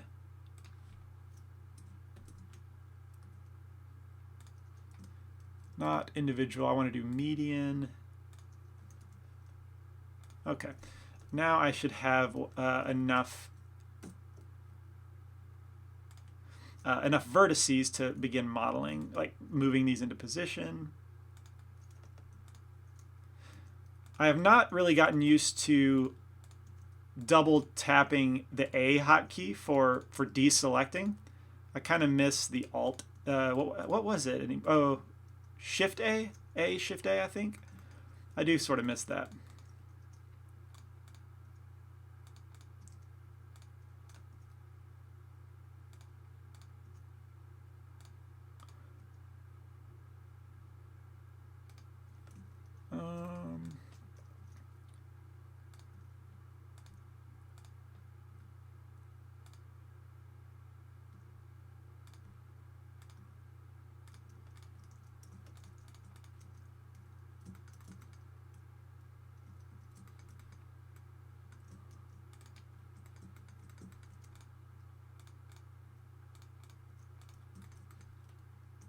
Yeah, Alt A, but that used to be play animation. I'm trying to remember in 2.7, I think it was Shift A, wasn't it? trying to remember. It was so natural to me to use. I want to say it was Shift A.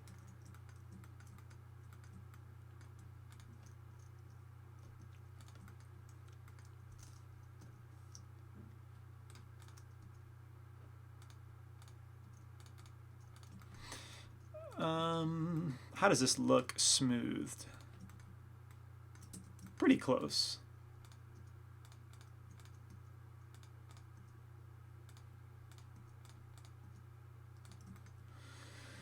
Okay.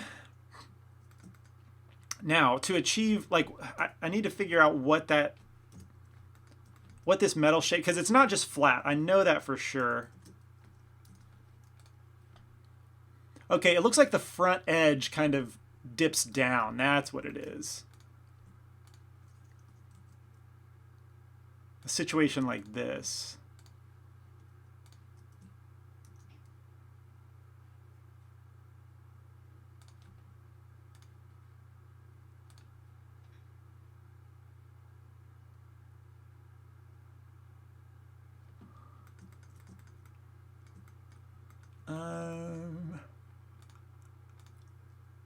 Now, how do I connect faces? There we go. At last. Okay, that looks like it's going to be the shape I need. All right, cool. So now this shape needs some thickness, and then it's going to go sit right on top of that metal rail.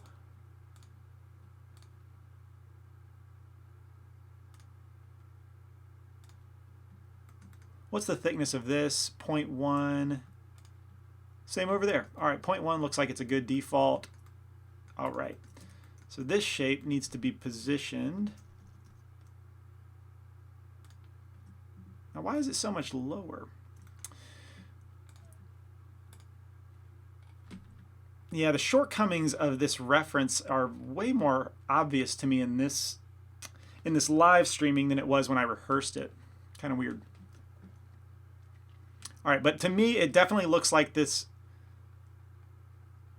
metal, the front metal bar needs to be even with the control piece. So let's move that up.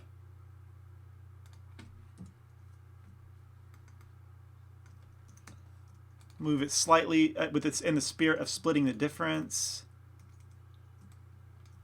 And let's turn on proportional editing with Alt-O. I'm going to move that over with Sharp.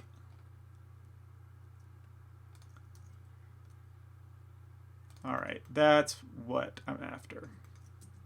It makes structural sense. Sweet. All right, I need a couple more bars. I have 20 minutes to do it. That should be enough. Make sure all of this is in the metal collection. Sled metal. Perfect.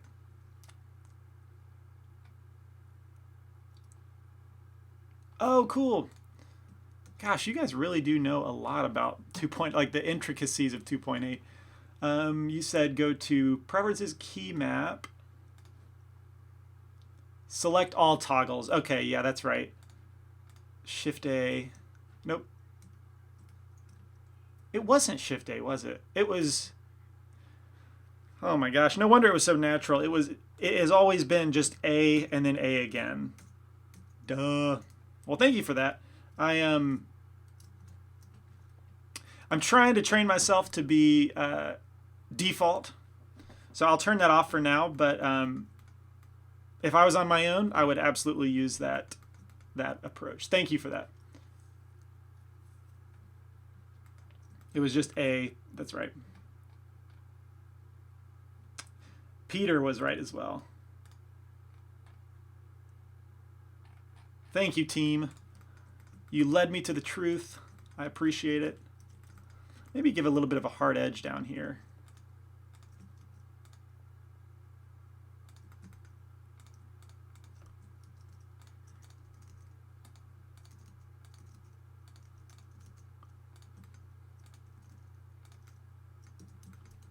Excellent. Now we just need a rail the same width as this. I'm going to duplicate those two verts. P, separate by selection, fill, and this is going to be our rail. Which rail am I talking about? The rail that runs, I guess, the length of the whole sled.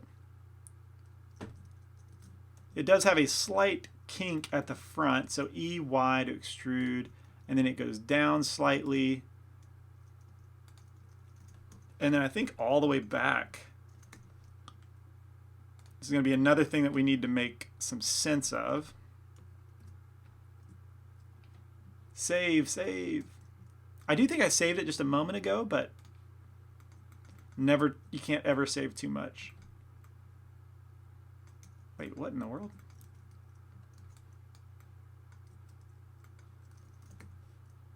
Oh, I had proportional editing, that's why.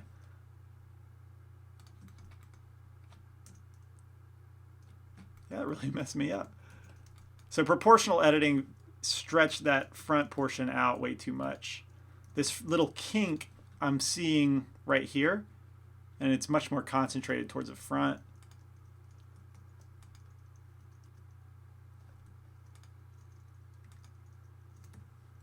There we go.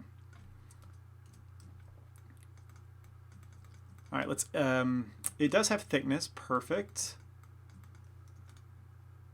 Cut some hard edges in there. All right, now it needs to make more sense because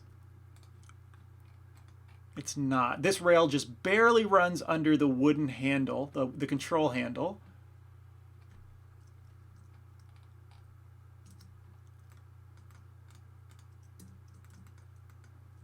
Okay, so I do need to adjust the height on all of this. Yep, that makes sense. Now it's kind of sandwiched in between. Yeah, that makes way more structural sense.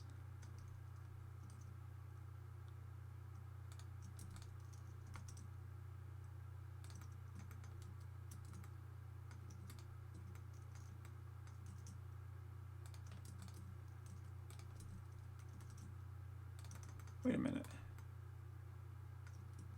Oh.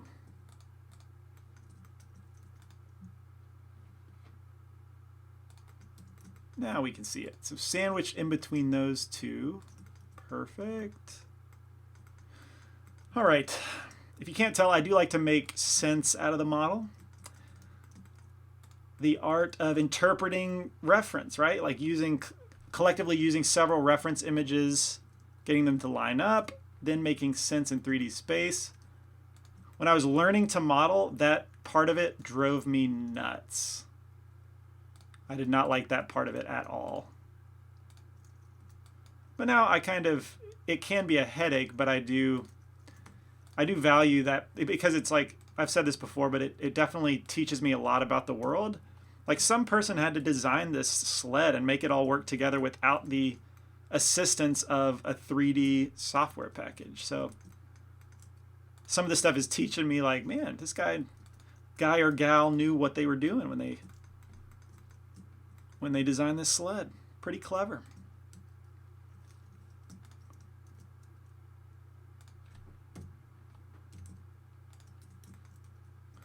We are almost there. I think I just need a couple more of these little rails. And then, yeah, I think we're done. Oh, we got the rivets. That's the only other thing. Save.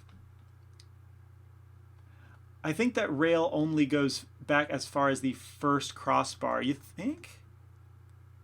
I feel like it would make a lot more structural. It would be much more structurally sound if it stretched the whole length. I can see where you're coming from, though.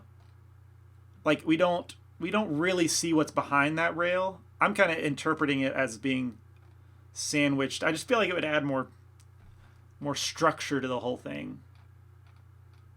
Just, well, I think you could be right too. All right, I'm going to, all I need now is duplicate this. Shift D to duplicate it. I'm going to remove the mirror modifier because I don't need it anymore. And hit the right click to set origin to the geometry. And then set the X location to 0. So that way that piece is directly in the center. Let's see. Well, remember though, the sled skis are supposed to bend in front because they're flexible. Oh. Jake, I think you have convinced me. So what I believe you're saying, Jake, is that this piece right here needs to be flexible because when you push that bar, it has to bend the metal rails to actually like turn the sled. So if this rail is running all the way to the back like I have it, maybe that would defeat that functionality. I think you've convinced me. Well thought through.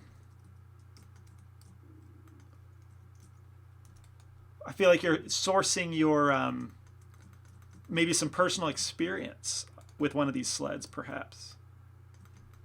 That's cool. All right, I favor that idea. I think that's well played. All right, let's get this piece, figure out these last couple metallic bits. All right, so you have one bar that seems to... What's going on down there? That looks like a big, massive metal bar.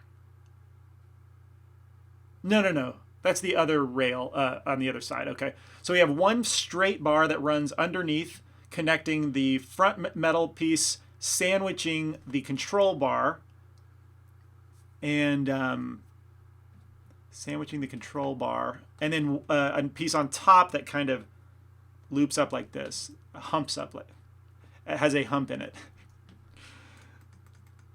All right. This piece, I want to say, is supposed to be straight. I'm tired of trying to make all these pieces fit together. I'm just going to make it work and not go crazy about it.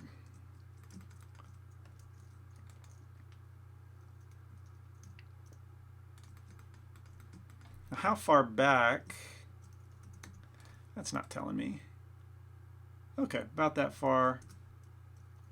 That seems to make sense.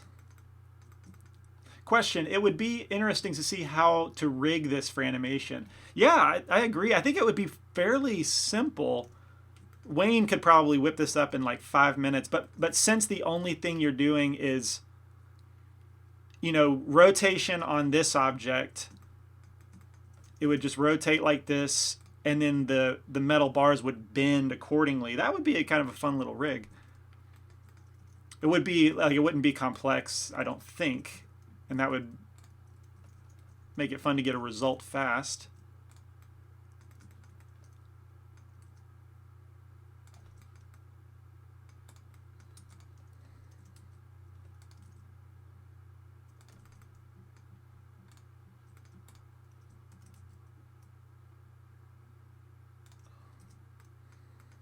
All right, I'm gonna maybe flip this upside down, actually. RY 180. There we go.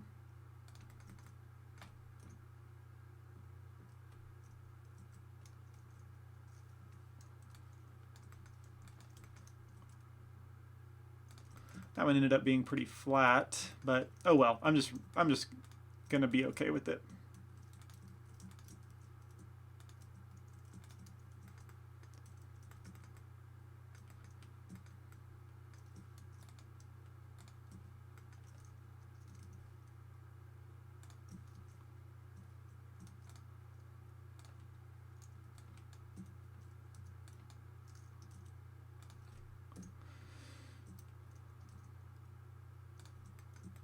All right.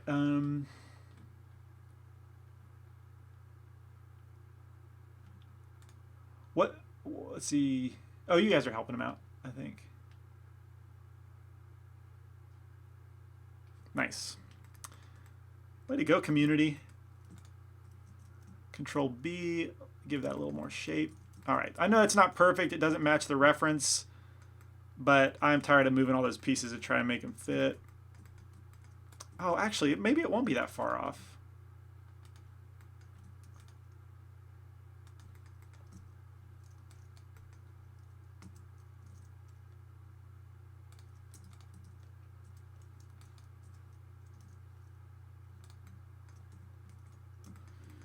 Okay.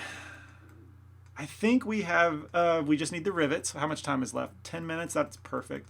Also have to do our little trivia game, which I will give you a hint. It's going to be Blender history in honor of the Annie Award win. So when it comes to rivets, how are we going to do this? How are we going to do this? Well, it's going to be pretty simple. Let's start with a sphere. No, let's start with a cube. I've been favoring this method rather than the UV sphere. So create a cube, Control 3, maybe Control 2 actually, and apply that subsurface. So basically you turn a cube into a sphere almost. Tab into edit mode, and then I like to hit spacebar because in my user preferences, spacebar action I set to be search. So spacebar and search for to sphere. I love this. You can see it just ever so slightly tweak. And then it takes all your points and moves them, conforms them to a perfect sphere. All right, this is going to be a nice clean quadded mesh to become a rivet. I'm going to delete the bottom half and just scale the whole thing down slightly. E to extrude, scale in, B to bevel that edge. And that is going to be a decent rivet. Shade smooth, Control 2.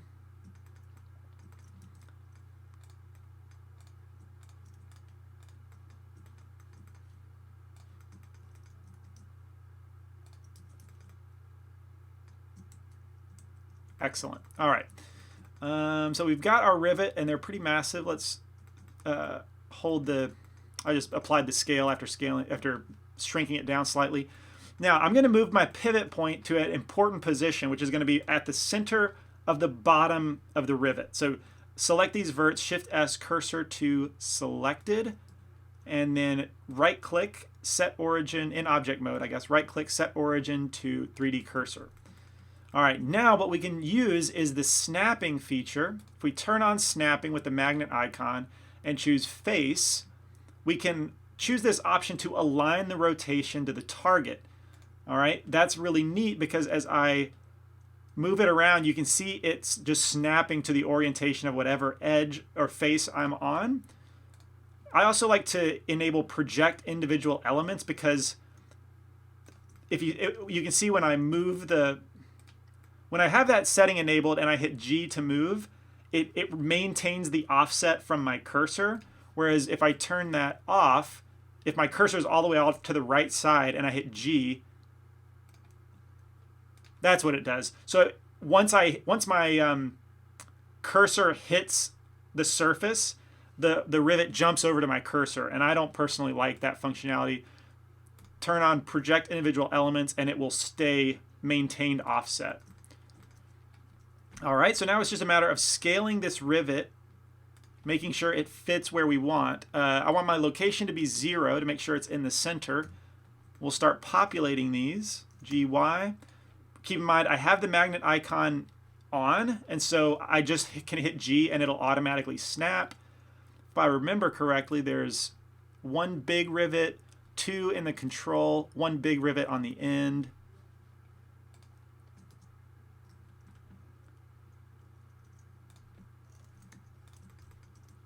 Oh, that was a bigger one. All right, Shift D, whoops. Shift D to duplicate, scale down. This one was a big one. I think these need to be a little bit smaller.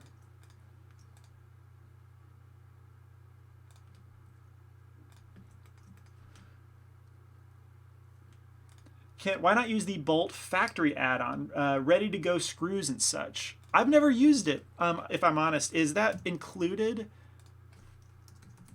Bolt, that would have saved me probably significant time over my career. Not key map, in add-ons. Bolt factory, there it is. You guys probably think I know nothing about this program. mesh bolt. Look at that bolt. That's perfect. It is pretty heavy density. So that's possibly a reason to, if you're going to use a lot of them, maybe why not to. But is there, let's see. I wonder if I have options. Bolt. Whoa. Look at that.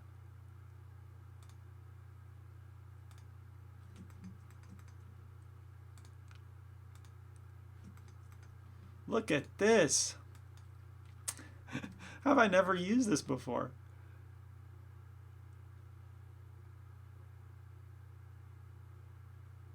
Silent Heart, maybe that's fair. Maybe in, yeah, absolutely. Yeah, for anybody who has suggestions for speeding up, throw them out there. For example, like the Bolt Factory, because that totally. I'm trying to think right now, based on my reference. To me, they just look like rivets, you know, like circular dome rivets.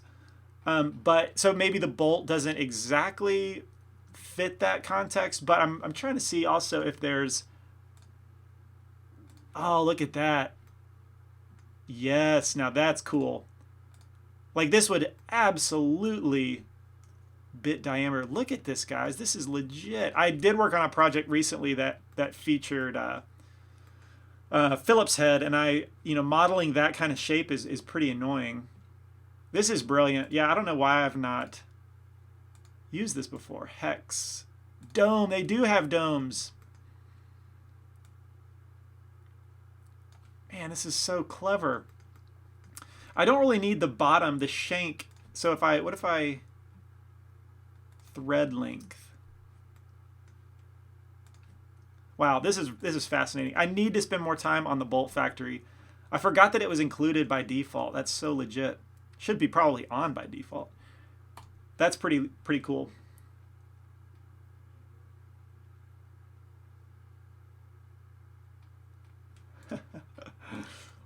That's pretty legit. I will, since I've already got this in place, the Bolt Factory, totally cool. I'll just finish it off with these little rivets, and I do think it matches a little bit better. The reference, think about, okay, so there's a bolt at the top of each rail. Oh, this one only has one, or has two rails. I put 3 in there, and then let's see, on all of the wooden slats. Okay, I can probably kind of figure out where I need to put these things from here.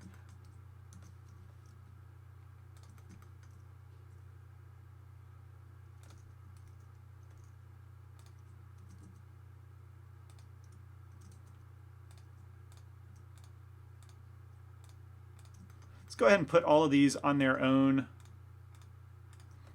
layer or collection.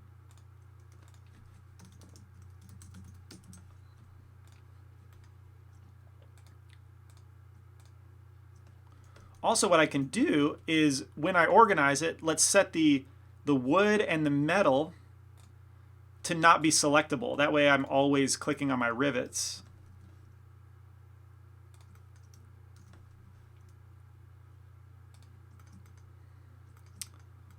And I'm going to show you how I like to mirror everything. I'm going to just do one side and then mirror it all over.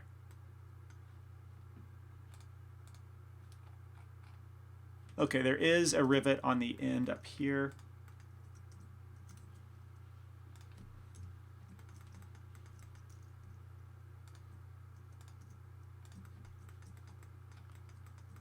And then connecting those two. I guess I should also duplicate around to the other side.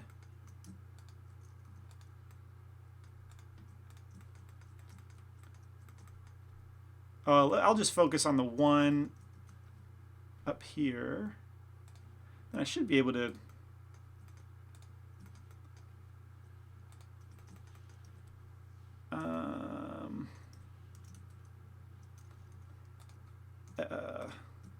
Oh yeah, I need to turn off snapping for this. Once I duplicate it, SY -1. Not individual origins, but the median point. Shift SY. I messed up something. Hold on. Turn off snapping. Do median point. Shift D. Y -1.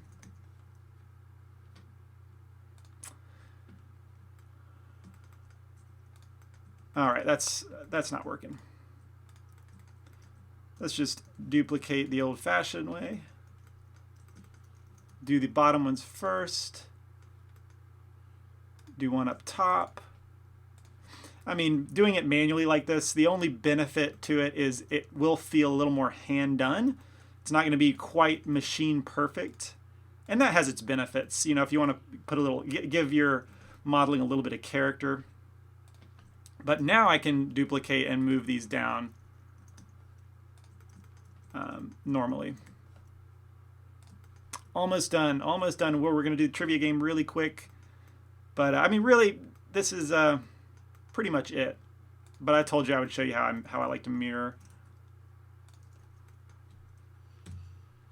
If you don't have the magnet icon enabled, you can simply hit G and then hold Control, and that will temporarily enable it, as long as you have Control held down.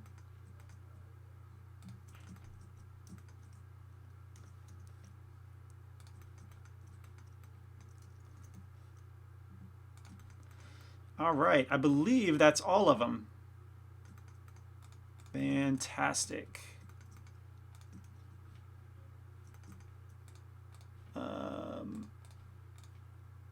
I'm just going to select all my objects, make sure that they're all set to shade smooth. Save my file, and all right, so for my rivets,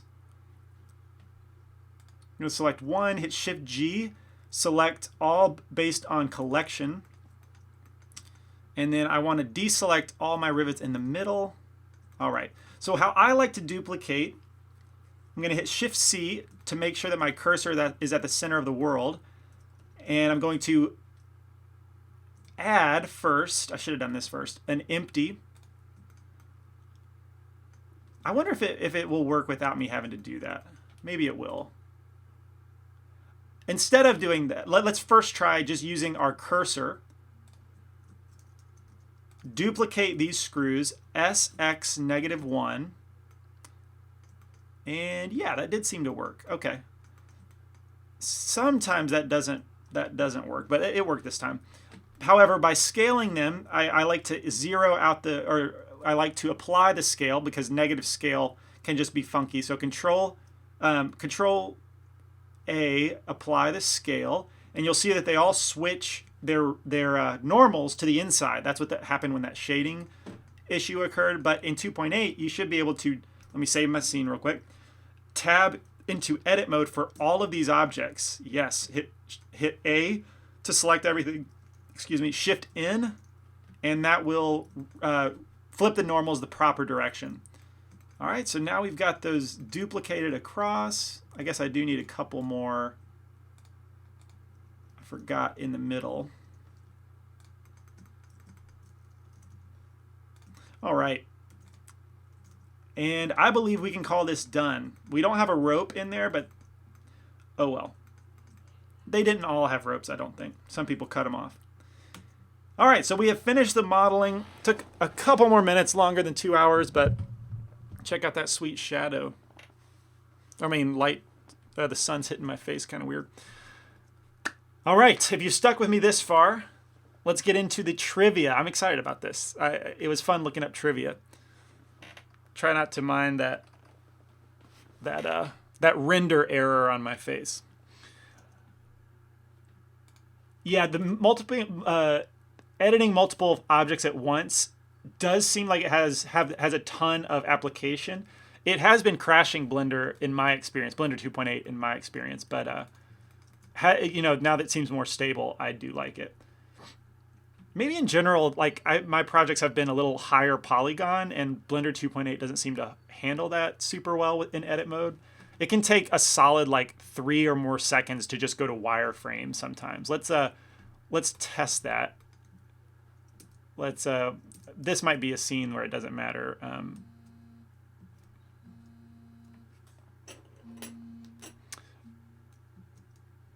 Yeah, it's pretty instantaneous here. Anyway, so yeah, the trivia game. Let's talk about that. All right, so I told you that it was history. Now, let's trivia about Blender history. The rules of this game, no Googling allowed. All right, honor system. Whenever I ask the question, I'm going to count to 10, and that shouldn't be enough time for you to Google and find the answer, but don't do it anyway. This is just on your knowledge and how much of a Blender nerd you are, okay? Hope we can all be civilized in that way. You're going to keep track of your total right answers. I've got 5 questions, so you keep track of how many you get right. And if you get all 5 correct, then you win, and the winning is 50 XP points. All right? Again, honor system. All right, let's do this. Are we ready? Wait 30 seconds. I'm going to trust that you're ready, and I'm just going to go ahead and read it. Number 1. Blender started as an in-house production tool for which Dutch animation studio? 1, 2, 3, 4, 5, 6, 7, 8, 9, 10. I forgot to say, but it should be pretty obvious. When I'm counting to 10, put your answer in the chat. A, B, C, or D. Honor has... That's funny. Man, there is a significant delay today. More than usual. All right. All right. I see you. I see you out here. I'm going to wait for the answers to stop coming in. It seems like maybe they did. Maybe I stopped counting in the past. All right. B was the correct answer, Neo Geo. So many of you got that one right. Congrats. Number 2. How many euros was needed to be crowdfunded in 2002 for Blender and its source code to be released as free and open source? A, 10,000 euro. B, 100,000 euro. You gotta be kidding me. C is supposed to be, you gotta be kidding me.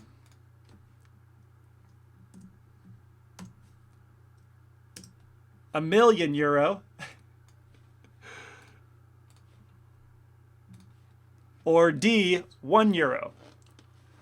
I will count. 1 Mississippi, 2 Mississippi, 3 Mississippi, 4 Mississippi, 5 Mississippi, 6 Mississippi, 7 Mississippi, 8 Mississippi, 9 Mississippi, 10 Mississippi. I will wait for your answers.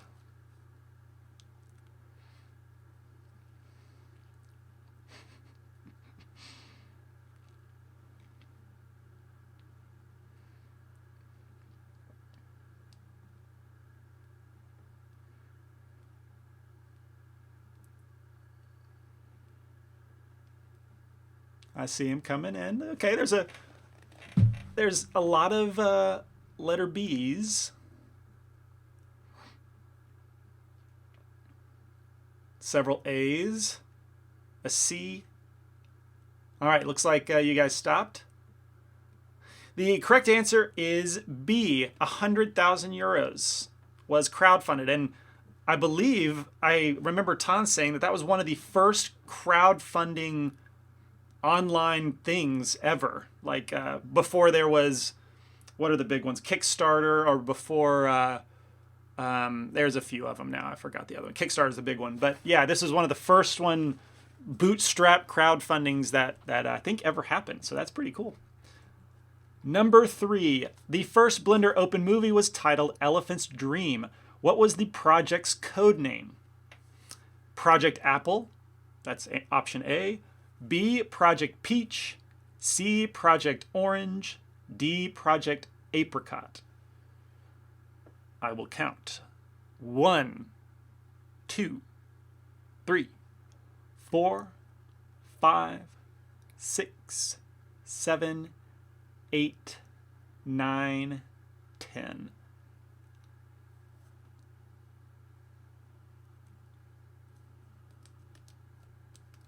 Yeah, Patreon is like a crowdsourcing. That's true.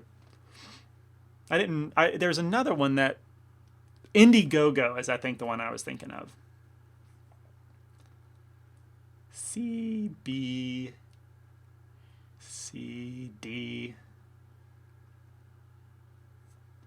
All right. There's some, as expected, there are some Blender nerds in here. The last one's going to be tricky. I hope I didn't make it too hard. GoFundMe, that's another one, yeah.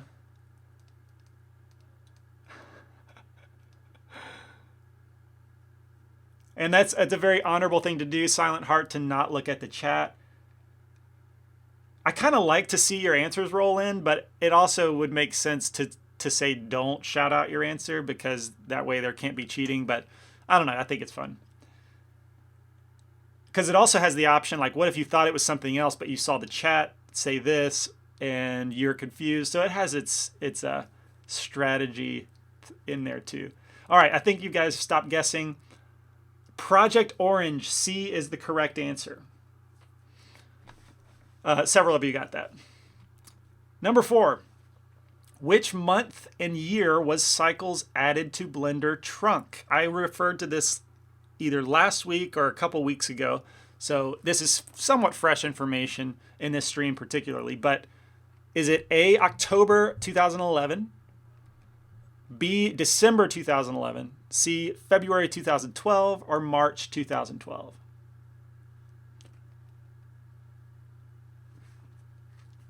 Oh yeah, I gotta count.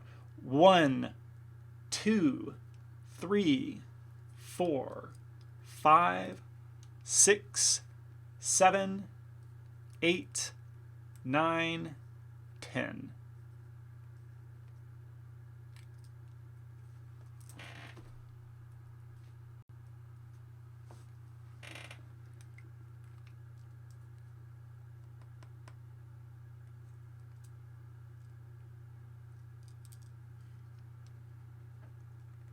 Does anyone play that game, that app called HQ, I think? Where it's like this kind of thing, but it's through your phone, and they give away like thousands of dollars every... It's like I think it's every day at a certain time. That's what this reminds me of. And actually, this is surprisingly split. I'm going to have to check on this, because I'm thinking it was a different answer. Let me double check this. That would be embarrassing if I got it wrong. But hey, I've made plenty of mistakes today. So, fun fact, I think I also told you about this recently, but not blender.org, Blender Manual. There is a history option with some interesting milestones, and that's where I got this info. Blender's history. Look for Cycles. Okay, that's what I was thinking. Yeah. December 2011 is when Cycles went into Trunk, which was answer B. And not too many of you got that.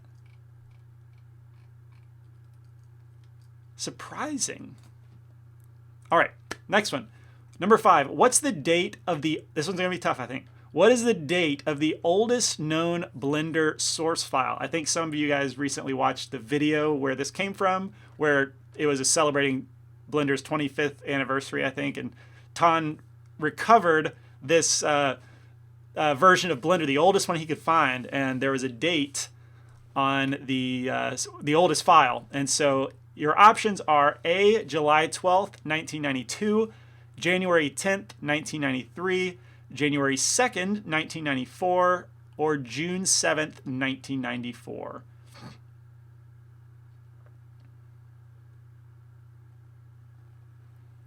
Yeah, counting. 1 Mississippi, 2 Mississippi, 3 Mississippi, 4 Mississippi, 5 Mississippi, 6 Mississippi, 7 Mississippi, 8 Mississippi, 9 Mississippi, 10 Mississippi.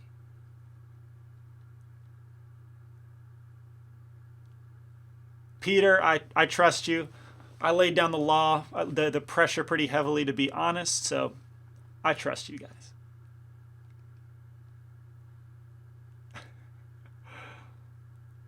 This one was tough. This one was very tough. I thought the others were a little easy.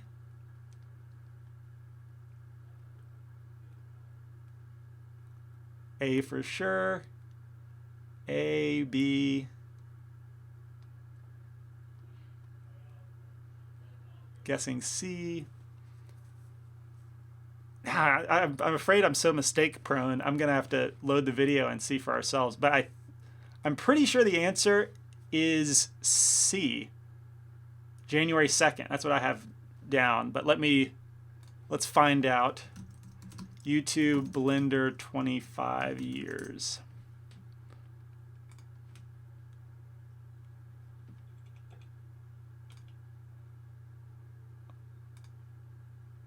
Yep, right there. January, an H and a C file, January 2nd, 1994. January 2nd, 1994. So the answer was C. 1994. It's hard to believe it was that long ago. Like, I'll bet Tan was just coming off of, like, having his mind blown from Jurassic Park and being like, not only do I want to learn how to do that stuff, I'm going to write a program that does that stuff. Wonder if that's what the situation was. So if you got all 5 correct, type in the chat that you are a winner.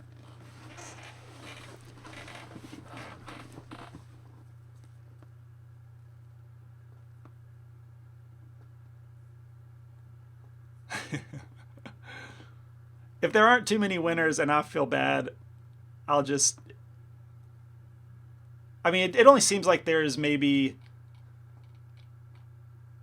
I don't know, maybe like 15 or 20 of us participating. I'm just such a softie. I can't be that hard. Wilco, congrats. I thought that would be really hard to get all 5, and you got all 5. Well done. All right, I'm such a softie. I thought I could be hard. If we ever get like 100 people in this stream doing this kind of thing, that's going to be hard to like manually do this. But since there's only like 15 or 20 in here, if you participated, tell me how many you got right. So 2 out of 5, 3 out of 5, and I will give you 10 points per question, and everybody wins. So cool, yeah, do that in the chat. And this has been a lot of fun for me. I hope you guys learned from the stream. Next week, we will be texturing it and shading it. And to my surprise, I actually did all of it procedurally. I thought I would have to maybe manually texture some, but it will be all procedural. I'm kind of riding that wave. I love doing all kinds of things procedurally. So if you're into procedural texturing and shading, show up for that. It should be fun. All right, thank you guys so much. And I will see you next week. Have a good rest of your Tuesday.